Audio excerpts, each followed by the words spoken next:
Hey everybody, welcome back to the Free Assange Vigil. I am Missy Winston. Tonight I have my guest host Steve Poikonen, who's former full-time host, but now he's back to be guest host. Eric couldn't make it tonight. We have Jesse Jack here. Charlie won a bet, so whatever we owe Charlie, you win the bet. True. And we have Convo Couch coming up too. But first, let's go over the numbers for today. As of January 28th, 2022, we have 4,070 days of illegal and arbitrary detention for journalist and publisher Julian Assange, 1,023 days since the WikiLeaks founder was kidnapped and trafficked from the Ecuadorian embassy after being sold to the UK in exchange for a $4.2 billion loan from the IMF. 387 days since Judge Vanessa Breitzer denied Assange bail just 2 days after motioning for his release and her ruling against extradition. 1,618 days of inhumane pretrial detention for alleged Vault 7 whistleblower Joshua Schultz. 1,023 days since the start of political persecution of Ola Binney. 303 days since drone program whistleblower Daniel Hale pled guilty to one charge under the Espionage Act, and 109 days since Hale was transferred to a communications management unit at United States Penitentiary Marion in Illinois. 907 days of confinement for Stephen Donziger, 231 days since hacktivist Commander X was arrested in Mexico and extradited to the United States. And our good news, we have 59 days since Craig Murray was released from prison, 228 days since Reality Winner was released to home confinement. She has since been placed on parole, 686 days of freedom for Chelsea Manning, and 436 days of freedom for Jeremy Hammond. And just a side note, 73 days until our protest in Washington, D.C. for Julian Assange. So there's the numbers for today. Steve's here. Steve Poikinen's here, everybody. It's been a while since you've been on a vigil. It has been. And yet here we are again, still planning another event in April again for now the third anniversary of when Julian Assange was trafficked from the Ecuadorian embassy into the Guantanamo Bay of the United Kingdom. And that's something that people still haven't really got their heads around. There's people that still don't know. I'm explaining to some people that Alex Rubinstein introduced me to on a panel I was on with him for the January 6th thing, that are in the conservative sphere. And I'm talking to them about who Richard Grinnell is really, and who Arthur Schwartz is really, and why I know, because I was hanging out with Cass when she dropped the audio, and we were in the hotel bar with her. We have probably the first and worst audio of her going into that. It is pretty bad. Ever. Yeah. And there are some severely drunk people there. Burmis was there were 3 cameras on it. Burma's got the best audio, and it was still terrible because we weren't set up to shoot in a hotel bar. Mm-hmm. Yeah. But I mean, it's the fact that this is still here we are. And yet after, I make this point every time I'm on a show now to talk about it. Nelson Mandela was in prison for 27 years before enough pressure was generated to have him released. And, however many years of whatever Gandhi went through, to that point, though, we're a decade into this already. Yeah. So it's not like we're starting from square one with imprisonment or square one with, extradition or this has been ongoing. 7.5 years of illegal and arbitrary detention in the embassy, in a room and a half, in the most surveilled building on the planet. Yes. That somehow only Sandy Chinos can elude. Oh, sandy colored chinos. Luke Harding, you suck. Luke Harding sucks. Terrible human being. Paid propagandist for power. Sandy Fuck you, Luke Harding. He described Shooter McGavin. Luke Harding was watching the freaking Adam Sandler movie. He's watching, and he is that Happy Gilmore? He goes, you know what? You know who looks like that? Paul Manafort. He does kind of, though. Let's be real. Oh, damn. Yeah. He does. I'm gonna write an article and That's funny. I have to give him credit. I have to give him credit. He invented a whole ass outfit. He invented a whole ass outfit. Like, that's creative. Creative writing. Well done, Luke Harding. Creative writing. Well done, you. A whole ass outfit. What would he be wearing? Let's see. What can make this more believable? Let's describe his sandy colored chinos. I mean, come on. It's still up, by the way. That article is still up. Is it seriously? Yes. Yes, it is. It is still up and available on the Guardian's website to this day. Great. It's unbelievable. I mean, it is believable. I don't know why I'm saying. Welcome back to the Free Assange Vigil. If you're just tuned in,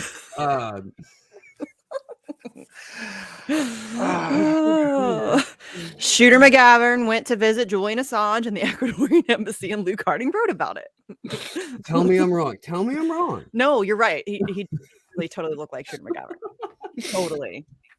100%. Like, now I need a side by side. No, we're doing it. We're doing Somebody do it, because I need it in my life. Okay. Luke Sandy Harding. Chinos sounds like a softcore porn director. You know? Oh, goodness sakes. Yeah, I can't believe. I mean, I should look it up and see, when was that written? It was written It was written before. I think it was written before the first hearing, but it could have been November 27th, 2018. Still up. Guys, it's still, I just clicked on it. It's still here. It's still here. It is still here. Unreal. Where's the sandy colored chinos line? I want to read it, because it's seriously the best part of this whole article. Here we go. Manafort's 2016 visit to Assange lasted about 40 minutes, one source said, adding that the American was casually dressed when he exited the embassy, wearing sandy colored chinos, a cardigan, and a light colored shirt. Okay, so here's Shooter McGavin, right? There's a still from the movie. From the movie. Okay, we all have this image in our head, right? Yes. Okay, I've got to take it away to be able to share a screen on the other. Yeah. Okay. For a second, I'm like, oh, it's Paul Manafort. So we all agree that was a scene from the movie. Yes. Here is Paul Manafort. Get out of here. Yes, Shooter McGavern. We've never seen him in the same room at the same time. That's not happened. God, you know what would be great is to get a picture of him and superimpose it on the body of a model wearing that outfit, and then get a little thing next to it, you know. And then we could somehow Sandy Chinos, $75. JCPenney Manafort collection. No, JCPenney Russian spy collection, Russian agent collection, something like that. Trump, what do they call it? MAGA collection. There we go. Right. Oh, it's so bad. This sale won't last long because the walls are closing in. This sale is guaranteed to run out before Steve Bannon's next media contract. Oh, so pathetic. And I love that, like, embassies or visitors normally register with embassy security guards and show their passports. Sources in Ecuador, however, say Manafort was not logged. Okay, the Ecuadorian embassy was easily the world's most surveilled building. Julian Assange, they spent, like, everybody within a 5-block radius was a spook. Like, everybody that worked there was a spook. Like, there was cameras fucking everywhere. They had Cassandra Fairbanks has video of like people outside, like, spying. Like, seriously.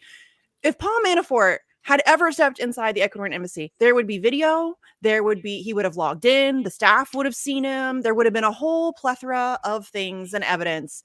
And so you're telling me you don't believe in the existence of stealth chinos? Because it's a thing. It's absolutely a real technology. The invisibility cloak. He must have worn an invisibility cloak from Harry Potter. Invisibility cardigan. Yeah. Face here. Hi. Hi, Fee.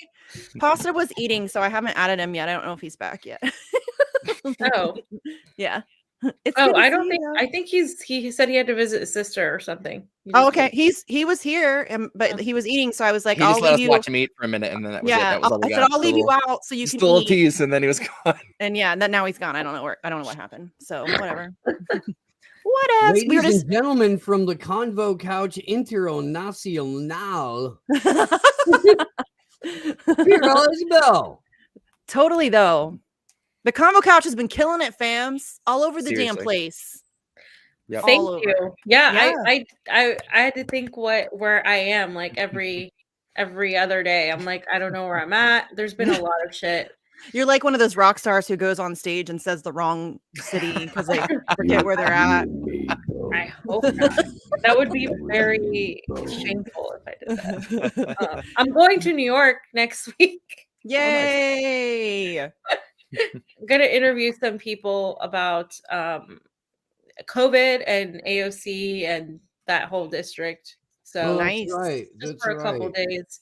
Remember Yeah, you said man. something about that. It's I take it this is going to be one of those interviews that showcases just how pleased AOC's constituents are with her stellar What's not to love? legislative to love? performance, and that that they're glad she doesn't spend her time doing some of that like obvious limited hangout. What would you do if Twitch stream kind of, just absolute garbage that all of her political enemies do. Yeah. This is, I assume, what is going to It's happen. such a breath of fresh air, really. Yeah, she's so different. I mean, it's really great to watch her challenge power the way that she said she would. It's awesome to watch. I just did a podcast. We have fun here. I just did this podcast with Unfit Statesman. I don't know if you guys know. I think you know. I him. freaking love Zach, man. Look, Zach goes hard. Zach has a very particular lane that he's trying to occupy in the comedy space, and sometimes he will explore the freedom to fuck up in real time, and it is glorious. He will eat a shit sandwich in front of any and every guest, and that takes some balls, man. It really does. You were saying.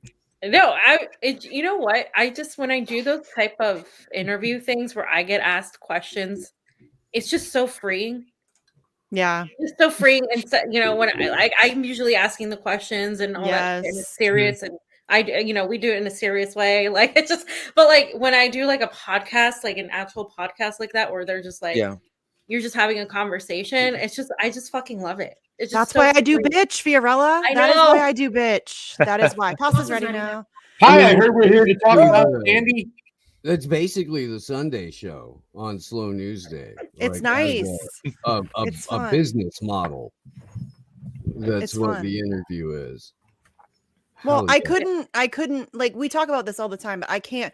The shit that we talk about regularly is so dark and depressing that if I didn't have an outlet where I can just, go off, or we can just shoot the shit or just have fun or make fun of people or do whatever, I would lose my fucking mind. You know what I mean? That's why you got Chuckles. That's what. Yes, that's why my we have main- Chuckles. my main Jesse's business new is. name is Chuckles, by the way. We discovered that the other day on Bitch. Mhm. It was funny. And yeah, so that's Chuckles. It's a crucial love service it. I provide. Yes, indeed. All right, so Convo Couch, you guys got censored again. Yeah, dude. Again. Talking about Sandy. Mhm. Yeah. Expected. No, it's So- expected. I know it's expected, but like what? Okay, tell everybody what happened. Like what's the deal? I mean, I can't even say that much. I mean, basically, we went to the defeat the mandates protest. That was not a right-wing anti-vaxxer protest. It was literally people who were like talking about their side effects of what they took, and it was just a bunch of people of all kinds coming together, and that's why their experience so hard. But we just showed the part where RFK Jr. was getting, blasted for when he mentioned Anne Frank and the Holocaust and how like you can't hide anymore. He was talking about the surveillance state, how like in this state you can't hide from it, right?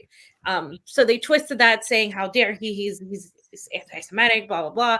And so we showed that part, and then we went to Rockfin Only, and because it's RFK Jr., The Biden administration has like a vendetta against him because it's RFK Jr. Like I guess they saw that and they took the video down. If his voice pops up on it, I'm not kidding.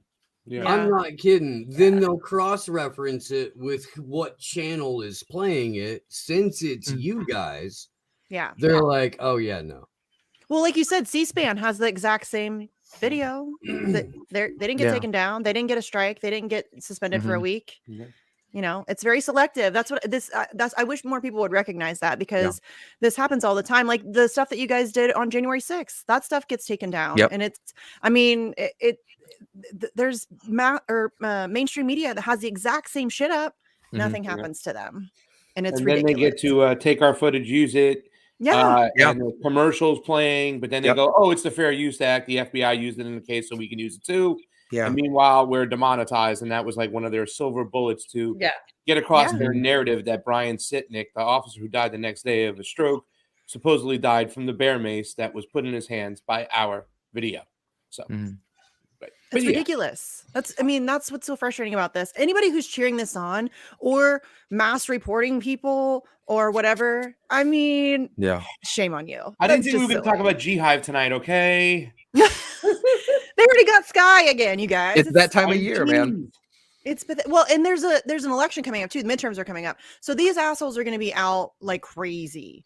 They're going to be defending their pet politicians. And it's anybody who dares to say anything mean about AOC, they'll mass report you and try to get you taken down. And it's just silly. I mean, I have people again attacking me for being a grifter, and they're threatening that they're going to somehow manage to get my account taken away from me. And I mean, I just don't even know what to say. It's like it's dealing with infants.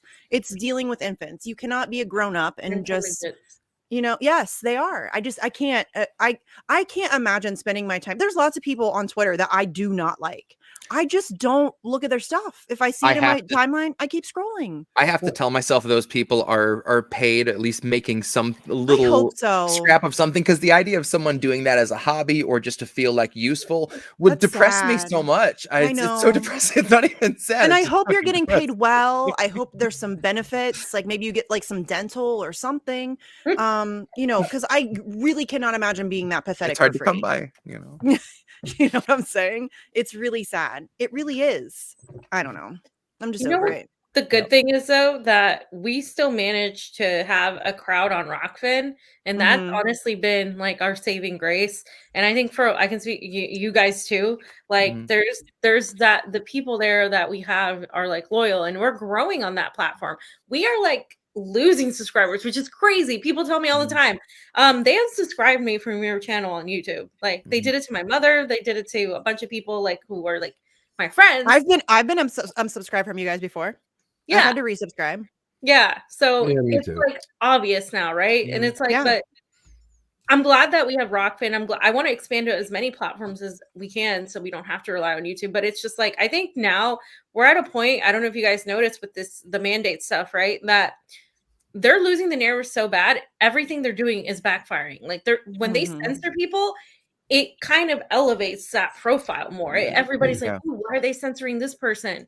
And I see that happening, and it's actually making me feel a little bit optimistic. And also we had Dan Cohen on earlier today, and it was great talking to him about the mandate stuff. And because we were both at the Defeat the Mandates March, and he was like saying so many things that we just like, we're like, yeah, dude, like this is what's happening.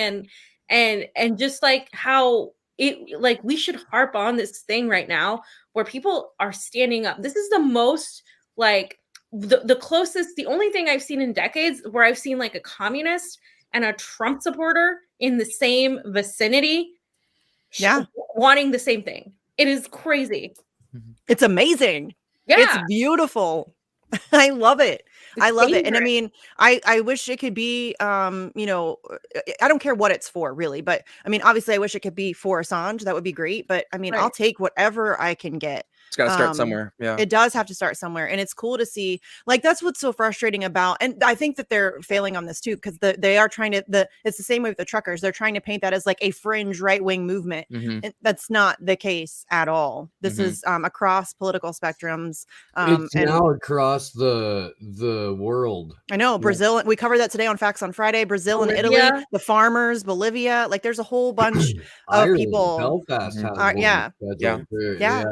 it's picking up all over. There's something like at least 5,000 US truckers have gone up. Yeah. I was gonna say it's manifested itself to the truckers in Ottawa. You know, somebody said, "Come on up, Pasta. We need you to get over here. You should have no problem getting through if you're double vaxxed." Go cover it. It would be great if somebody could go, like you or John, one of you guys go cover it. That would be fantastic. Misty, now my lips are all puffy and stuff from being in the freezing cold in DC for like 2 days. I got on the plane, it was 69. I got off, it was 19. I am not going to freaking Ottawa. Pasta uses more hair product than Fee, and he bitches about the weather more than Fee. Yeah, it's fucking lovely. Yo, if you want, I got 11 tonight that I'm rocking with. So let's see, what are we rocking? Oh, hold on, I'm at 17 right now. So dipping down to a balmy 9 later. Yeah, we're getting down to 9 later tonight too. Okay, you're gonna go outside and cover something, you know?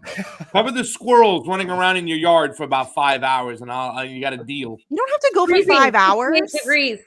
58 degrees. The march we were there. What time did we get there, fam? We got there nice and early. We were out there for a while. I was double socked. Like at 9 a.m. Yeah, we need to get Pasta some of those hand warmers. Something later for you, like report on something for Pasta in my backyard. It was cold. I can find some raccoon shit or something. Sam, I've gone to football games in this kind of weather. Okay, you're used to it. Okay, I've lived in Florida or LA. Like, and Nico's more of a baby. I was gonna say, get Nico.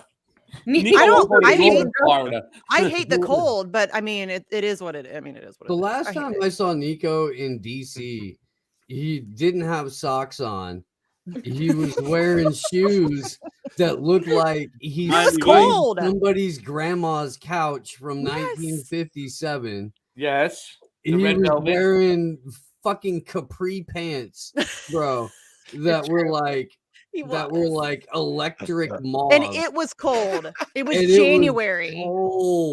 It was January in DC. Was that January or March? That was January. I don't he didn't know come if to March. You guys know this about Nico House or not, but he has tiny feminine ankles. And I felt very bad for him. I did. You have pictures of that, don't you? We should post those again. Oh, yes, I have pictures of that. You kidding me? Of course I have pictures of that. Yeah, we need to post those. Subscribers only, Misty. You hit up that OnlyFans. OnlyFans. You gotta hit up the OnlyFans. Yeah. You want them ankle pics. You want the ankles? You gotta go to OnlyFans. This is where the grift is. To be fair, though, I lived in the Florida Keys for a while, and if it got to like 65 degrees, we were bundling up and shivering. It just I can relate. So. No. In Ohio, when it's like like in March, when it gets to be like 45, everybody puts shorts on. They're like, it's summer. Yes. By the way, OH. IO. Sorry. Had to do it. Yes. Never apologize for that, sir. Well, I was apologizing to Steve and Fee, who automatically make those faces like cheesiness. It's like I get it all the time, and they don't shy away from it too as well. That's why if I ever get the chance to say it's always appreciated on the Slow News Day couch when I'm on with Steve, I take advantage of it. You should. That's funny. Fee just loves it, right, Fee? I love the side eye that Fee throws you every time you do that.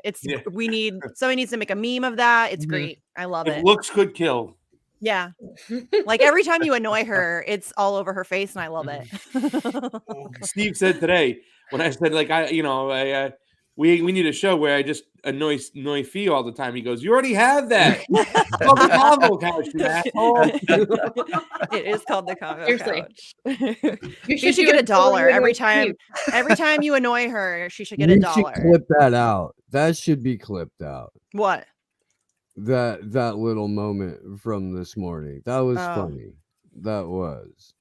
Clip it out, fams. Clip it out. Oh, Steve doesn't like to clip his own shit. Scott Horton, by the way, guys. I don't know how. I just use a screen recorder because I don't know how to do it either. Yeah, so I just you use a screen recorder. I'll do it for you. I'll do it for you. I haven't watched your show this morning anyway. The fucking file that takes up a fuck ton of space and it's blah blah blah blah blah blah blah. I just use a screen recorder. That's it. First clip. It's not fancy, but yeah. It's easy. I'll do it for you. I know this shit. Sorry. Nah, Grandma even knows, Steve. Come on. Steven, did you have your vitamins this morning? I'm operating on the advice of my tech guy. Sleepy Josh is great. We'll make Sleepy Josh do it then. Yeah, Sleepy Day. It's a timestamp thing. It's a time management. He's got lots of time. He loves doing little favors, little tasks. Yeah, because he doesn't have enough that he's doing already. Yeah, not having the available hours in the day to rewatch shit. Yeah, because, Yeah. It's hard enough for me to find time to watch everybody else's stuff. I don't want to rewatch myself. I'm not aware but like it's all happening in the moment, so it's not running through my head like, oh, that was a good segment. No. You should mark time, but no, there's no. I was gonna say, by the way, it was an amazing experience just yesterday on Steve's morning show with Scott Horton, right? I love Scott amazing. Horton. We've got a chance to talk to Mark Sloboda. I passed his number on his email on to all you guys. You should have him on. Sloboda is great, but just to see what Sandy did today, with that little, I saw your tweet, Mindy Moneybags, about fuck that bitch, plain and simple. She's just, the Biden administration has the right. I'm like, no, they don't have any right. Stop right fucking there. They're the ones who perpetrated a coup in 2014, and that's why we are here today. So stop right there, you freaking imbecile. Yeah. Sandy was at CIA finishing school in the International Relations Department at Boston when that was happening, so she wouldn't really know. Well, I mean, she might, but time. Yeah. So it's just one. Yeah, the idea that anybody's still taking her seriously is like beyond depressing to me. It just really. A lot of people are though. I know. Problem. Here's what's happening though. As some people are not taking her seriously for justifiably realizing that even if she was a serious actor, the mechanism that she's in is not one that is ever going to help them. And yet these people, every time Tulsi tweets out something perfectly obvious that everyone on the planet realized months to years ago, they're like, everything I've learned about the world and how power works, and how government operates, I am now going to put into this airtight little box and I'm going to shove it as far as I can. Mm-hmm. And it's something on your mind there until Tulsi is found. Aloha. And these are like Tulsi people are generally intelligent. Like they know. Yes, they are smarter than that. That's why it's so frustrating. Like, please step outside your hero worship. Lord. Oh, it's so painful. I don't know what you guys are talking about. That's all people have left. Joe Biden to be like a great president. So now that she's calling him out, remember move him left, guys? Come on. Yeah, it's working out so good. There's more people in prison. There's more immigrants in cages. We're starting a war with Russia over Ukraine. Everything's fine. Everything's fine, you guys. You get great job pushing them left. Really bang up job. Mission accomplished. Nailed it, bitches. And you try to have a rational conversation with somebody about Tulsi that loves Tulsi, and it doesn't happen, dude. And it's like it's like, well, you do remember that she endorsed Joe Biden. Well, she had to, because in order to run in the Democratic Party, there's the rub. Well, maybe this time she'll run with a Republican. Oh, and then we'll have a uniparty for real out loud. And that's what you want. You want she's gonna do that too. That's of course. You know, Republican? This was an official Slow News Day prediction. Yeah. Who's the Republican? She's the top of the ticket. Who's the Republican? Thomas Massey? Yeah, well, if she's the top of the ticket, would probably be the top of the ticket. I would think the top of the ticket, she's got to beat DeSantis. Yeah. And I don't know that she can right now. Out of the two, DeSantis beats her. I think so. If I don't know though. A lot can happen in between now and then. Primary. In a Republican primary, she's got to come in unity ticket after the fact. Yeah. In order to have any kind of impact, she's got to be announced at the Republican convention. You're saying that Trump's not running then? Fuck no. I don't think he's running. Fuck no. I thought they were going to put him up again for sure. He is gonna milk that gravy train all the way up to the end. They're gonna shoot him full of some good. He's gonna get like the next drawer full of Sudafed all at once. And he's gonna come out and razzle dazzle and like all that kind of shit for like a month and a half, right up until it's time, and then it'll be like TV network. Yeah. And then they'll rehabilitate him and all of that stuff. Oh, for sure. Where can Tulsi? Where would she beat him up in a Republican campaign? Where would she beat DeSantis at? Where would be her avenue to beat? Obviously, the foreign policy would be it for anybody in the state of New Hampshire this year, regardless of what candidate is in New Hampshire. I swear to God, if we get enough of us, we can pick New Hampshire up and carry it somewhere warm.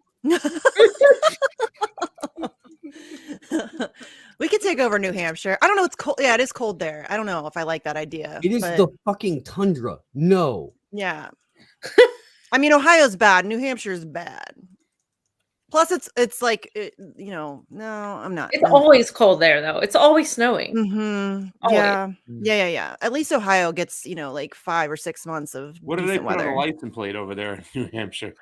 Okay, so there's a singer-songwriter named Hayes Carl who has a song about New Hampshire's license plate written from the perspective of the guy in the state penitentiary who has to stamp it out all day. It says on New Hampshire's license plate, Pasta, live free or die. That's correct. That's so dramatic. That is very metal. Who knew New Hampshire was so? Who knew New Hampshire was so hardcore? Live free or die. I think Tulsi would beat DeSantis in Ohio. Honestly, I think so. There's a very good chance she would. There's too many people that vacation to Florida. They live in Ohio. Maybe, but I think she's the military thing is going to help her tremendously in Ohio. DeSantis is military too. Yeah. Oh, is he? I didn't know that. I don't pay that much attention to him. He was a jag-off. He was a jag-off. Oh, okay. Yeah, and he's the thing is he'll get the Gusano vote in Florida, which is the high density, and that's why it was like, why would it? I'm more mad at Tulsi. Ohio's killer too. What's that? The Gusano vote in Ohio. I didn't know that. I didn't know there was a high Gusano vote. In Florida, it's ridiculous. Yeah. But I get mad at Tulsi for what she doesn't say.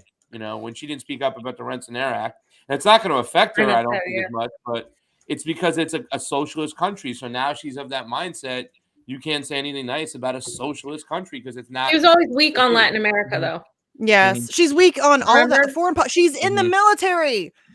Yeah, she was still. That's crazy, but just in the military, she was still better on foreign policy than everyone in Congress. Well, that's not really saying much. It is if she's running for Congress or running for the presidency. I mean, but she's always been kind of trash on that. And she used to be great on Assange. She used to speak on it, on a fairly regular basis. No, she doesn't. I mean, we have to beg her to even speak on it now, and it's very rare. On it, right? It was after we hassled her for a while. We have to push her, tweet at her regularly, Instagram her regularly, and then maybe she'll come out with and it's not even she'll just put out a 10 or 15 second video, and that's it. Assange shouldn't be prosecuted, blah blah blah blah, and then that's it. And then we won't hear from her for another 6 months probably. So, it's unfortunate. The reason why people still like Tulsi and hold on to her is that, and this is coming from being a person that used to support her pretty strongly. And not that she's persona non grata, she's whatever. I mean, we talked about this, me and Steve, is that you do get some victories with Tulsi, right? You get some civil liberties here and there. You do get the Assange every once in a while. you will get a good foreign policy statement, especially with the Russia situation. You know, like she was like one of the only few to go after Syria. that psycho. Yeah, that psychopath. Was it a North Carolina? I can't remember. It was the Republicans. Says nuclear weapons is still on the table with Russia. It's like, hello, you know. So I think the fact is that we do get victory from her. What I do? No, it's a private chat. Oh, goddamn, Steve. And no, unfortunately, I don't. But I would learn for you. I'm sorry. Proliferation, and you're talking about freaking George Michael. Get out of here! Don't call me Chuckles for nothing, man. I don't know what to tell you. You need to learn to play that though, please, because I do love that song. That's a great song. I'll work on it. It is a great song. Let's be real. He's like, I'll work on it in 2 hours. He's got it. Yeah, he'll be back in 45 minutes. I'm gonna go with that, or I'm never gonna let you go. Is that song for pasta? Hold you in my arms forever. No, that's just not true. I've asked somebody recently to have a conversation about why I think that Tulsi has changed and pivoted, and because a lot of people still say she hasn't changed, that we have changed, and I'm like, that's certainly not no true. Yeah, so I don't trust Tulsi anymore. I don't. No, I never did. I mean, I never supported her, but she did. Like, I never supported her, but I did appreciate some of the things that she was good on, and I still do. Like, I still appreciate that she does speak on Julian Assange, as infrequently as it may be. She is one of very few people who will do it. So I appreciate that. But I don't. She's a politician. Number one, huge red flag. Number two, she's in the military. Huge red flag. So, you know, I would never vote for her. I would never, you know, Misty, those are targeted strikes. Like drones. And I mean, come Not on. humans. Look, if there aren't National Guard units there to support the special forces that are destabilizing she was in Africa town or village, then who's gonna patch them up on the off chance that one of the weapons that we sold that kid's grandfather 25 years ago actually gets through the body armor? Who's gonna patch them up? And also, she was gonna say something about the Renaissance Act. And she was gonna say something about the fact that there was a ridiculous bombing campaign, you know, in the Gaza Strip.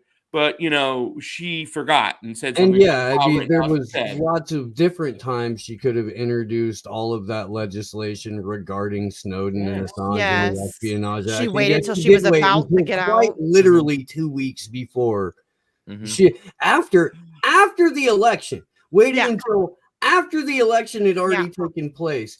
And literally weeks before she was no longer going back to work. To introduce that legislation. Which was fucking weird. Okay, sure. Let's go ahead and put our fucking tinfoil hats on for a minute and pretend that that's how a bill becomes a law. Right. Okay. Let's so what, too? So what? She was part of the Young Global Leaders with Dan Crenshaw, because it's attached to Klaus Schwab, don't mean anything. And so what? She was part of the Council of Foreign Relations. So who cares? They're thorough, right? They do a good job. I care. I know. I'm just excited for Bernie to run, you know? Like, oh my God. You guys, there are still people doing that. There's still people doing that. Oh my God. Y'all, democracy at work. Who says democracy is dead? I got it over twice, not once, but twice, and you want to come back for thirds? Like you're a masochist. There's something wrong with you. I gotta tell you, you know what? You know what's impressing me though, the way that the third parties over the last couple of years have gone. You know what? Fuck it. We're not gonna have elections either. Yeah.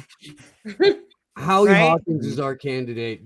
Because we fucking said so. Hey, guess what? Guess what? He's our candidate in 2024 too. Yeah, no, we decided already. We did. So fuck it. And the libertarians are like, Dave Smith's the president already. We just we haven't. We're not even gonna bother with the general election in November of 2024. Dave Smith is running the country now. Now he is now. And so we're going to go have the convention in Vegas because who doesn't love a party? but yeah, fuck it. This is how it's working. And then on the Democratic side of it, there's multiple different plots to get rid of either Joe Biden or Kamala Harris or both by 2024, so that they might have a chance to convince Hillary. most of those plots. That's the thing. People listen. I would love that. Change, guys. Hillary. Most of those plots include a uniparty ticket, a Joe Biden and a Republican, or a Kamala Harris and a Republican, or a Pete Buttigieg. Yeah, they want to run. What's her face? Cheney. On the other side of that, you've got DeSantis and Tulsi Gabbard, and Ron Johnson or Thomas Massey or whoever. Blah blah blah blah blah. But it's going to be one of those. So no matter what, you're getting a 100% preordained candidate, even from your third parties. Mm-hmm. Dude, electoral politics ain't it.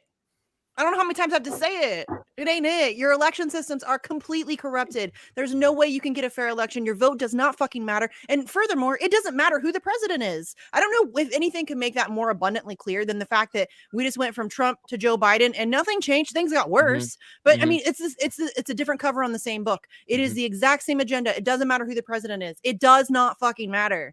I don't know about that, Misty, because I feel better that Joe's there. Okay, like I think it feels nicer that we got any more mean two evils. Like no more mean tweets. That's all that matters. When you're going to sit here and say that Joe Biden was the less racist candidate, and he fucking wrote the crime bill and said, I don't want my kids growing up in a racial jungle, and talked about a fence really high, but way before. Pasta. Poor kids are just as smart as white kids. Poor kids. Come on. I know. They're just as smart as white kids. Stop. You're a lying dog-faced pony soldier there, Steve. That's Listen, fat. You ain't black. Leg hair. Yeah. If you don't vote for Joe Biden, you ain't black. Look Fat is one of my favorites still. Look Fat is one of my favorites because that was a good bill. I don't know what you guys are talking about. Goodness sakes. You guys, Joe Biden's the president. Like sometimes it just smacks me in the face, Joe Biden is the president. I can't. I mean, dude. I look at it through the his whispers too. That's what really fucking bothers me. The whisper. The leaning into the mic, all like yes. Call the morning show with his crazy eyes. When you can tell he's hyped up on the meds.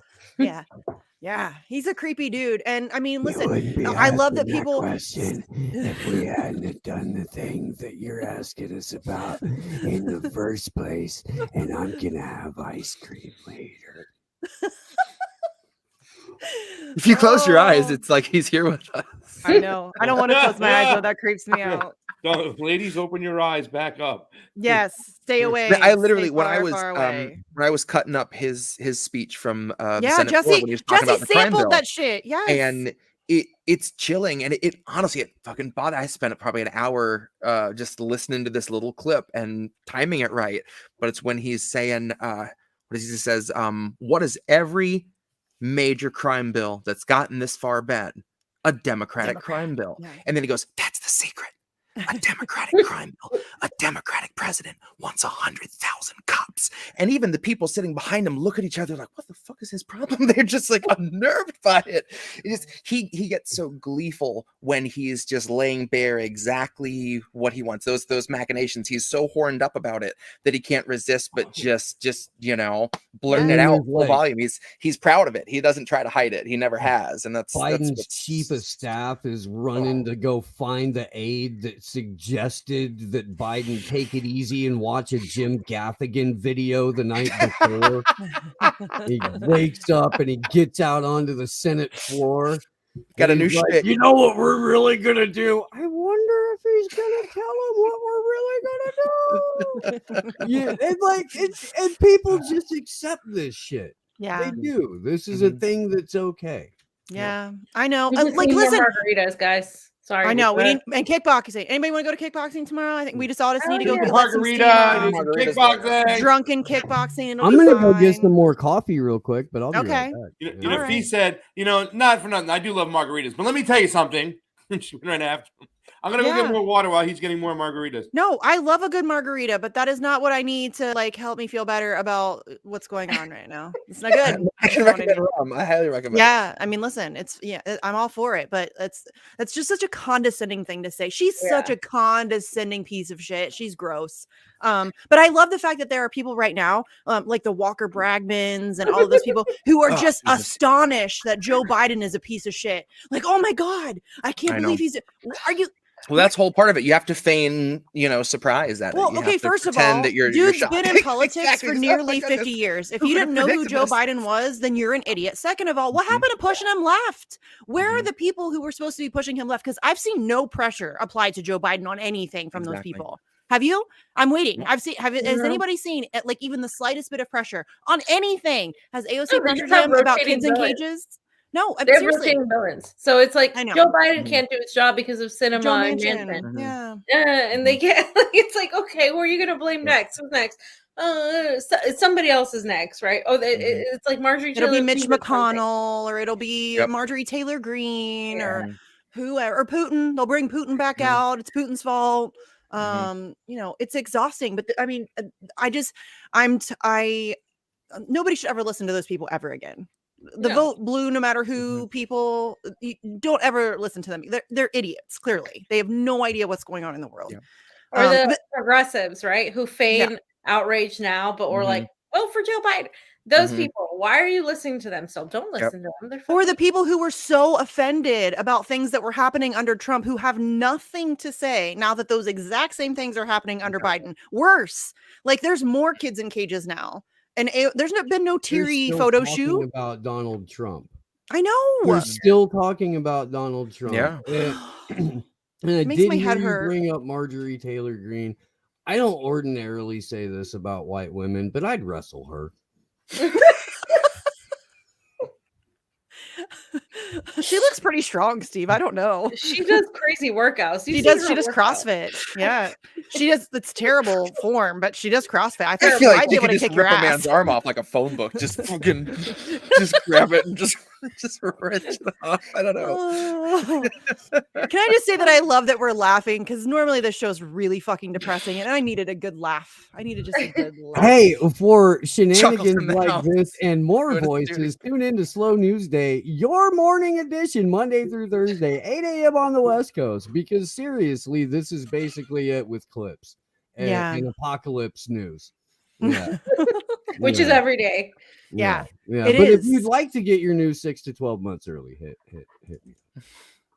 I don't know if pasta's noise. Are you guys ready for the stealth Omicron? I'm totally right. It must be wearing the invisibility cloak too. Did you see the clip? The clip that I put. I don't know if we played. I don't think we played it on the show this morning. In Australia, it's not stealth Omicron. It's son of Omicron. Oh, Omicron Junior. Omicron delayed. The way you then. Yeah, son of Omicron.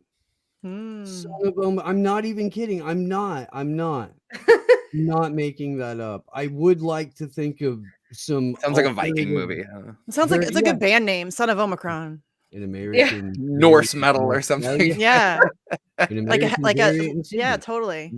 Yeah, I could totally. From the makers of Game of Thrones. Son of Omicron. Yes, Charlie Robinson, my buddy over at Macroaggressions, was like, unfortunately, Omicron 2 Electric Boogaloo lost its takeoff, and it did not make the name of approved list of variants. It did, however, I was, yeah. It did, although I had to add that the Electric Boogaloo variant did test for being too damn funky, and that is something that I think we should all be concerned about in this day and age of heightened safety awareness. Okay, so we got a what are they called? Ray, Super Ray, right? Oh. I don't know. From Chris, he said, "Hey guys, love your work. All of you should have Robert from Blazing Press on your shows, guys. He's a right winger, but he talks a lot of the same issues you guys talk about. That would be an interesting conversation. When a frat boy can take down Sam Cedar in debate, you know that Cedar is a fraud and always has been." Yeah, I don't really care about Sam Cedar. No. I don't watch TMZ at all. No. I don't watch any of those shows. Like all of the shows that, I mean, listen, no offense to them. Like I don't have anything against them, or I guess everybody's got their niche, but I have no desire to watch a show that just shows other people's shows and then makes fun of them. Like that's not interesting to me at all. That's Go not out, interesting. make your money. Don't fucking grift off people by pretending you're part of a movement. Go fucking, be a douchey frat boy and fucking have fun. Yeah, I mean, more power to you. I mean, that's a grift, though. Let's be real. For sure. It's a hustle. Yeah, I don't know if it's a grift, because a grift is somebody who's... It's a grift when you pretend you're a part of something bigger than yourself. That's fair. But I think, it doesn't grift mean that you're pretending to believe in things that you don't. I mean, I don't necessarily know that they're pretend. I think probably there's some of that stuff that they don't actually. They're just saying whatever. System around it. It's the barnacle media. Right. That just kind of hangs off of the underside of the independent media and like wouldn't exist without them. Yeah. Like the people that don't contribute anything of substance. Yeah. Bottom feeders is the term you're looking for. Well, it's not even that, man, because look, it's like it's weird because we're all sort of in the same space, but there are people that are actually producing things. Jade Star in the chat said Orf is awesome. I agree that somebody who's got an incredible skill and an incredible artistic talent that he's been able to combine into, like, there's real comedy that goes into what he does. There's real storytelling that goes into what he does. He's very thoughtful, I think. Yeah, very deliberate and very, very, very creative. It takes absolutely nothing to ingest somebody else's words and get on camera and regurgitate them. Yeah. Nothing. There's no effort put into that at all. There's nothing. And that's what most of independent media is, to be perfectly honest. It's a react channel, passing the news channel. And listen, I love reaction channel. I love watching. Like I love one of my favorite things in the whole wide world is to get high and then watch people reacting to Rage Against the Machine for the first time, because it's funny. It's funny. Like they've never seen, like these young kids or whatever listen. And like every time Tom Morello, and that's a guitar. He's doing that on a guitar. And like they just get, and they all say the same things. It's funny. I like it. It makes me laugh. So I don't have a problem with reaction channels. Like I said, everybody's got their niche, but I'm not into the TMZ shit. I don't care about I don't care about the Twitter drama. I have enough Twitter drama in my real life. I don't want to go watch a channel that all they do is talk about Twitter drama. That's not interesting to me. I don't care. It's not substantive. I'm not pulling up for golf highlights. No. Like there's lots of shit that I don't post up for. No. You know, that doesn't mean that it's not worthwhile content to somebody. Yeah. I'm not realize- trashing people who enjoy that. It's just not my thing. And I'm not ragging on those channels for existing. Go do your thing. Go hustle. Do your thing, you know? But it's don't just pretend that you're a part of something that you're not. No, don't pretend like you're some revolutionary who's changing the world with your bullshit reaction channel. Like it's not. You're not. It's not. You're not. And the disingenuousness is my issue. Like, and the hypocrisy. If that's what you are, then that's what you are. You shouldn't be like, just own it. I don't know, like calling yourself something you're not. I don't know. I don't know, dude. I'm pretty upfront about probably too much, you know, and like. But I love it, Steve. Somebody's gonna do it. But like, yo, I mean, we're not mean, but. 2 out of the 3 of you on the screen have met me in person. Am I different? No, none of us are. Like I've met all of you in person. Every single person on this screen is the exact same in real life as they are on camera. That's true. Myself included. Like this is what you get. My husband's sitting right here. He's married to me. He can tell you. I mean, that's just who I am. Your husband needs more screen time. My husband does not. No, he's gonna hang out. No. He at least needs some mic time. No. Yeah. He's had mic time where he makes fun of me on. Yes, he does that sometimes. When we do a karaoke night, he's got to sit in with us. Oh, so he got really drunk at our wedding and did karaoke, and then somebody pushed him into like a big tub full of ice water that had drinks in it before that, and he was wasted. And then I had to like shuffle him off to the bathroom in his wet ass clothes, and it was karaoke. Drunk karaoke for this person over here is not good. Well, I mean, it sounds Not like drunk karaoke with large tubs full of cold liquid is the bad combination. We could probably the drunk karaoke was bad too. I think, what was it? Journey, maybe. Ugh. Something. Yeah, I know, right? Journey. You know, Was it no one's Queen? combined No, I karaoke think it and was dunking Journey. booths, but I feel like that's the No. intersection that we need. Lies. We It have may video. improve aim. It may improve Bohemian aim. Rhapsody. He's claiming it's Bohemian Rhapsody. I'm pretty sure it was Don't Stop Believing. It's not. I'm gonna chalk it up. Either way, hey, either way, that's some weak shit. It's Yeah, weak you shit, gotta- Steve you says. gotta Weak bring it shit. harder. You got to bring it harder at your wedding. Don't Come on, sing, man. Winston. Do Come not do on, it. man. Do not. I bet you have a lovely voice, Winston. I bet you He does. Annoying. I bet you sing like a goddamn angel. Can No, he you does hear me? not. Can No. you hear me? Yeah, Let's no, make he it can't so hear he you. can hear me. No, he can't hear you. Steve said he bets you could sing like an angel, and that's right. false. Belt that shit, motherfucker. Belt it. Belt it. I can False. croon for you. All right, no, get him over here. Get him over here. We're doing this. No. Chris, No. I want some Chris Are we Isaac. doing karaoke, Steve? Chris I want some Isaac. Chris Isaac. I want to see some baby blue eyes. I can on play He that. does Does he have want blue to- eyes. He does have blue eyes. Just Yep. poking. All right, we're doing poking Wicked a Games. little bit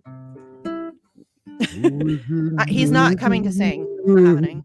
So you're singing instead. No, you don't want to hear that either. You do not want to hear that either. I sound good to myself in the shower. That's about it. Ready to go. Hey, Oh, Pasta's back. Maybe Pasta can do some karaoke. Oh God, no, he can't.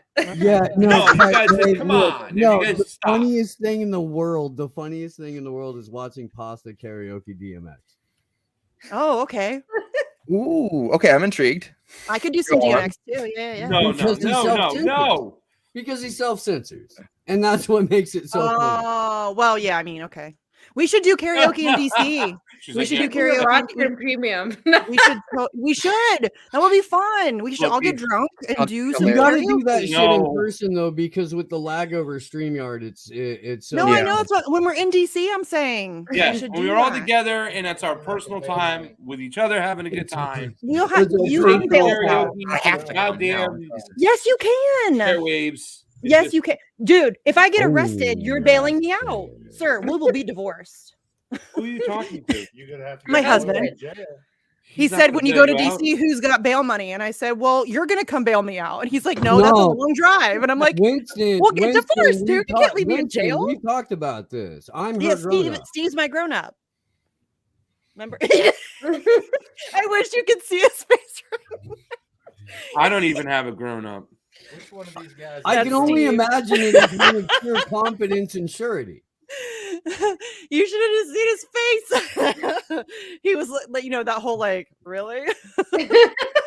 Steve should not be anybody's grown up. It's your fault. You're the one that asked him to be my babysitter. So it's your problem, sir. That's true. Yeah. That's technically When we went to true. DC in January, we were on a I stream or tried to make something. it perfectly clear that Yeah, I my hadn't grown up husband's in like, DC. so hey, what'd you say, Steve? You make sure that you take care of her in DC. Don't let her get arrested or whatever. And Steve just starts laughing.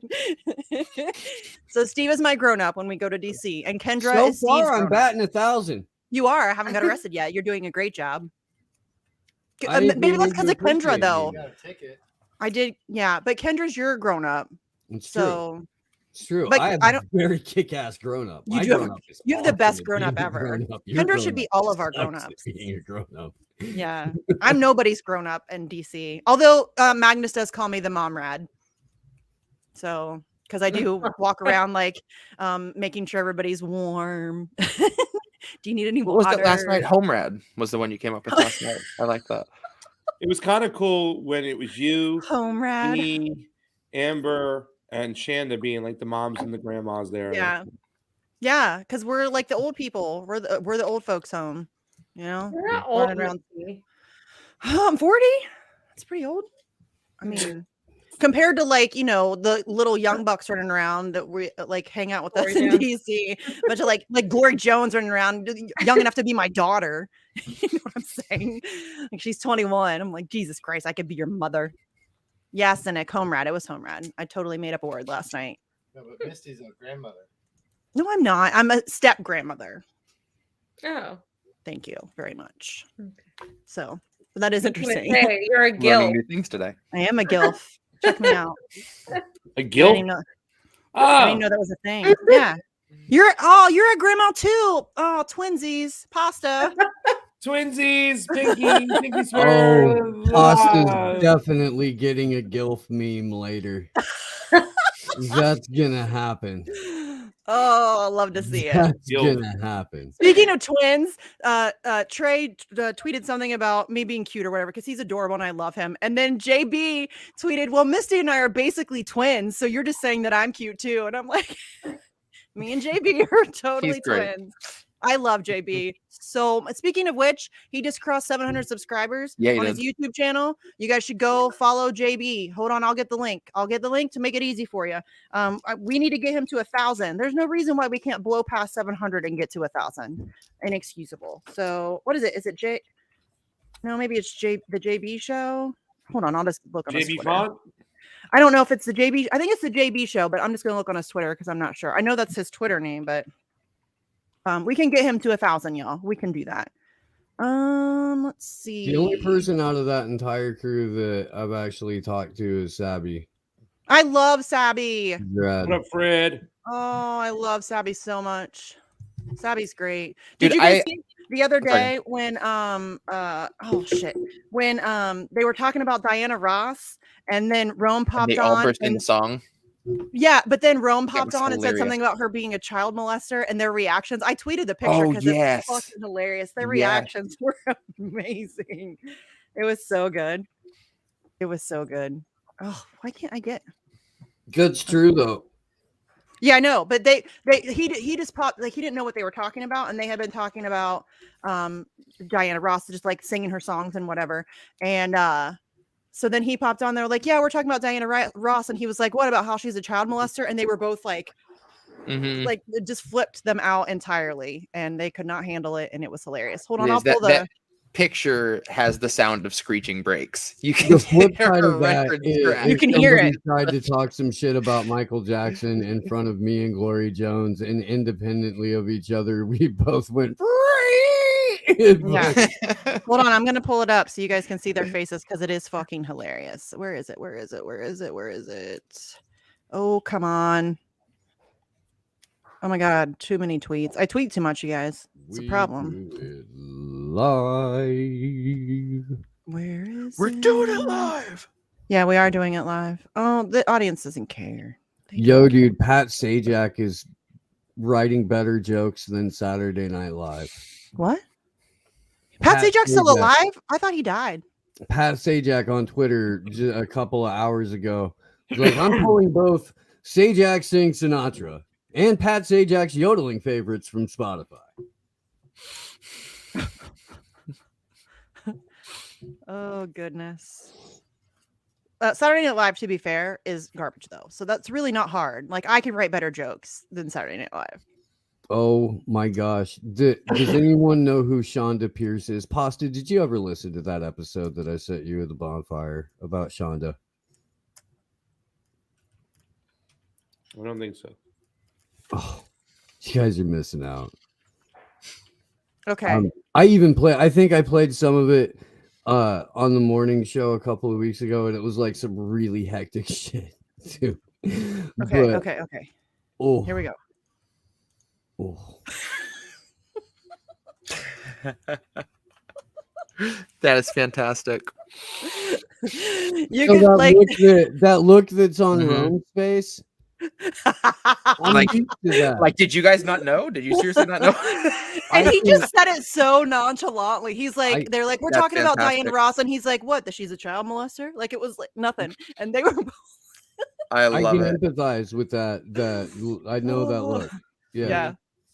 That happened. Okay, the other day, someone at work, all the people in the front office were having this conversation about actors they love, and someone said something about Leonardo DiCaprio, and they were like, "Oh God, there's just something about Leo," and I was like, "What? That he dates teenagers?" It was that same just. Yeah, he Screech. does. He's a weird, creepy old dude. It's fun to have that kind of knowledge to just throw the match and walk I away. used to have a crush on him way back in the day, like Romeo and Juliet days. I was totally obsessed with him. When I was you like were 15. when you were like young enough for him, Yeah, that would have been the time. yeah. That would have been. I was 15, so yeah, Yeah. 15-ish. Yeah, Oh God, totally. that's good. No, I don't think I've ever seen The Beach, but I did watch Romeo and Juliet, and Oh my That God. movie slaps. He was hot in that movie. Fucking John Leguizamo was Yes. get out of here. They So good. destroyed a whole ass fucking habitat for the beach. They did. Yeah. Oh Nice. man, I didn't. Yeah, Who's know. the guy that played Mercutio, Jesse? Who's that guy? What's his name? He was in He Lost goes too, by I a few think, different or- names. He's David, so good. Shit. Oh damn! I'll look it why up, did you ask me 'cause that? it's No, gonna no, no, bother no, me. no. It doesn't count if you look it up. Don't you dare look it up. Oh. Fuck. Because sometimes he goes by Michael and sometimes he goes by David, but the last name is always the same. What is it? Son of a whore. No, What you're is it? wrong. See, we did this No. with Scott Horton yesterday, Mhm. but it was for Defense Secretary Oh, Mark Esper. Perrineau. David Perrineau. Or no, Harold. it's Harold Harold. or David Perrineau. Thank you. Yeah. He's good. He was good in that movie.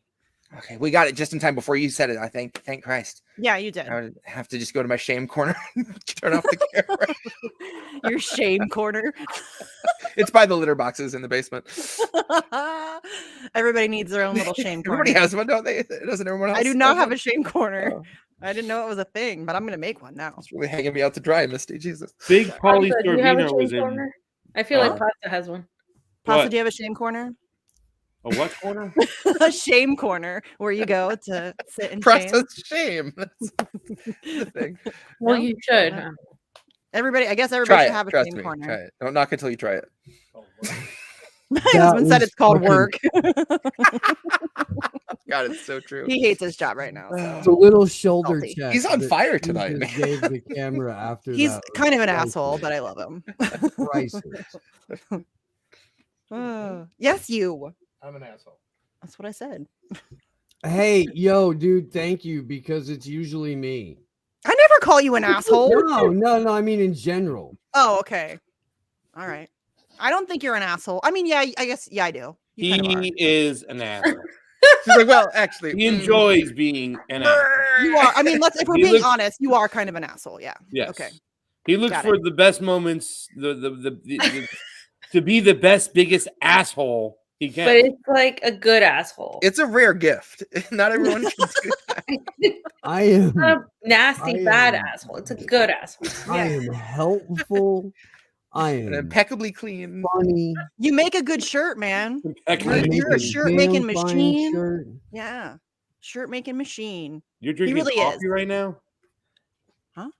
I didn't make it to the store for any I got other a coffee, too. beverages before the show. I got some shit I got to do after the show. A simple yes or no would be fine.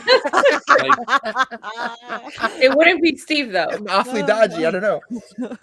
Oh I goodness. didn't I'm ask you where pretty you sure got I the set bean this up from. already where I said sometimes I'd hilarious. overshare. Yeah, that's fair. You do overshare sometimes. And you are an asshole. Fam, are you drinking a Paloma? No, fam, I'm not. See, I don't know if it's me being an asshole or you guys just being a bunch of soft ass pussies. I'm not sure.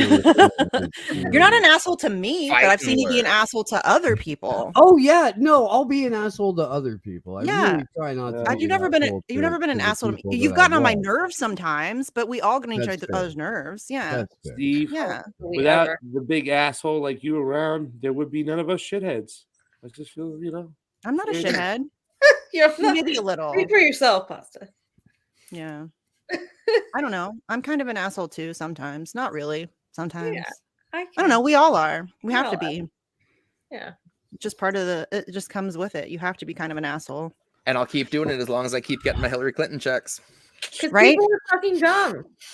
I don't know what to I know. say. It's just that I don't have a lot of patience. I just don't. I've lost my patience. Yeah.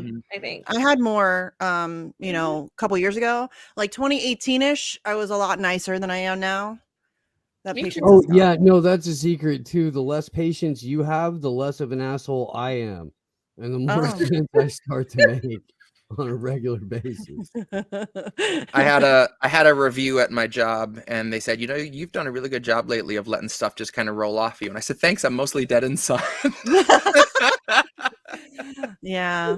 My cold dead heart. It's fine. Yeah, that's because I stopped feeling. Why did you suddenly turn into a pirate? It felt right in the moment. It did. I wasn't exactly sure what I was going to go with there until it happened. Oh, okay. Who's the nicest person? Well, but no, I was going to say, but Right. says like, we'll say something Steve will say, but in the nicest way possible. Franco. He'll literally say things, but it's like in a Franco way. Mm-hmm.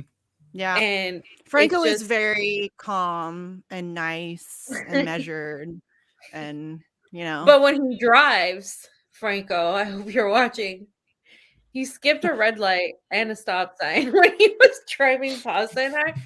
So we were like, Franco, you drive great in Peru and Nicaragua, where the stops are, like pauses. He did that twice. 2 stop signs, 2 lights. Stops are just recommendations. More of guidelines. His credit, DC is really hard to drive in. DC sucks to drive in. It's terrible. It's terrible. The street signs are in weird places. The stoplights are in weird places. The roads are all fucked up. They all crisscross in weird ways. There's no parking. There's a bunch of one-way bullshit. It sucks. I hate driving in DC. It's terrible. I hate driving in DC, and I hate it. Makes me drive when we're in DC. I usually drive because I drive to DC, and so my car is there, and then we have to get to places, and so I have to drive, and I don't like it at all. Yeah. At all. No, I usually got handed the keys. I'm gonna start handing you my keys. But get in line. I hate driving in DC. It really is terrible. It's the worst. I don't know. I don't know if it's the worst because I'm sure New York is probably worse, but it is pretty bad. Boston's pretty terrible. I've never driven in Boston, but I've seen the people driving in Boston, and it's scary. It's scary. Being a pedestrian in Boston is a little terrifing. No, Miami drivers, guys. Boston's terrible. San Francisco's terrible. Mm-hmm. LA's terrible. Miami was rough in my freeway. When I lived in the Keys and I was just used to one road, everything was off of your one street. And then all of a sudden I'd go to help a friend, go to the airport in Miami. And I got lost once and I literally ended up in a neighborhood where there were goats running around. And I was like, am I still in Miami? Where the hell are we? Oh, goodness. That's funny. Yeah. Mad Mom, Franco's the nicest. I think Franco's probably the nicest. Oh, I don't know. Robbie might be the nicest out of MCSE crew. It's between him and Franco, to be honest. Yeah, they're definitely the nicest too. And then there's a big leap from those two to everybody else. I would say Pasta. Yeah, Pasta's pretty nice. Let's be fair. You are pretty nice. You're pretty agreeable. Most people. He tries to. Yeah. Sorry, Steve. You're not even near the top 3. If they're not meeting Pasta first, we're all fucked. Yeah, that's true. That's fair. Franco is the Zen. Yes, he's the Zen of the group. I would agree with that. Pasta's very affable though, so I think Pasta fits. It's those 3, and then there's everybody else. I'm glad to be in there, Steve. I'm sorry, you're definitely not. No, he's on the other end of the spectrum. You're on the other end of the spectrum. You're on the far side. It's funny because his co-host is there too, right? So Glory, Glory's pretty brutal. You're brutal. Yeah, Glory's pretty brutal. I don't know. She's really nice in person though. I think she's more brutal online. Yeah, she is nice in person. That's fair. She I don't can know, be but brutal in she's the person, one too. who still likes to like yell. Like, remember the people who were on top of, was it CNN maybe? Are we Was it pretending CNN? I'm not nice in person? Am I not nice in person? I feel To like us, I'm nice in person. you're nice to. Oh, I mean, you're sarcastic to us and stuff like that, but you're still nice to us. But I mean, like in general, I don't know. But Glory likes to like tell people to fuck off. Like there was the people on top of the CNN building, and she's like yelling at them through the megaphone to go fuck themselves. And Hey, you motherfucker. yeah, Cock. yeah. She likes to do that. So it's therapeutic though. So I can't really blame her. It does feel nice. It does. So I don't know. That's right. When you guys did the first episode of Free the Truth, that you used the song, and Last she week? for some reason it picked up her mic, and the intro starts, and she goes, "Hey, this is hard as fuck already." I really need Usually to put it that out mutes- and use it. And Usually put it mutes our mics, right? When you hit the timer, was it so mutes the mics, fantastic. and it didn't for some reason. And so you can hear her saying that at the very beginning. At the very beginning, Hilarious. it is really Hilarious. good though. It's a good. I like it. And seriously, Jimmy did a great job on that video. Yeah, It is really Yep. good. So yeah. I know. I what'd never you get to say? see a video for a song I did. That was fun. She did a really Mad good Mom, job. what do you apologize? I'm just playing pasta. What'd you say? Did I miss something funny? When he's in velour, is that what you're talking about? Andrew is very nice. That's true. Yes. Fair play. Yes. Andrew, he's not MCSy though, so I guess we weren't. I get, yeah. He is kind of like one. Kind of. He's As like far as MCSy. Honorary adjacent. member. Yeah. The sometimes why. As Yeah, far but as he I is know, very Buck has nice. only done the velour thing the once. Yeah. He did it all the time when we would watch Sopranos. Oh. No, Well, I he mean is. on, He I mean is on camera. 67% Italian fee. It's Right. 63 63. Damn. or Three? 61. 61. It's getting 61. lower. It keeps going down. It Running keeps out. going down every year. It I does. said Maybe it wears 66 at the off as you beginning. get I was older. wrong. There's obviously there's a little bit of Mad Polish Mom, in me. we are all the same in person. I promise you. No, we're not. We really are. We really are. I've met every single person on screen. They're all the exact same in person.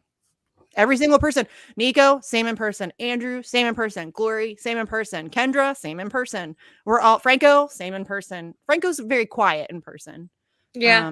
He's still You the know, same he's person introvert. because he's really quiet on the show. No, but I know. But I mean, on his show, he does talk because it's his Yeah. show. But Yeah. when you're in person, he doesn't. I mean, he's very quiet. But He it's is very still quiet.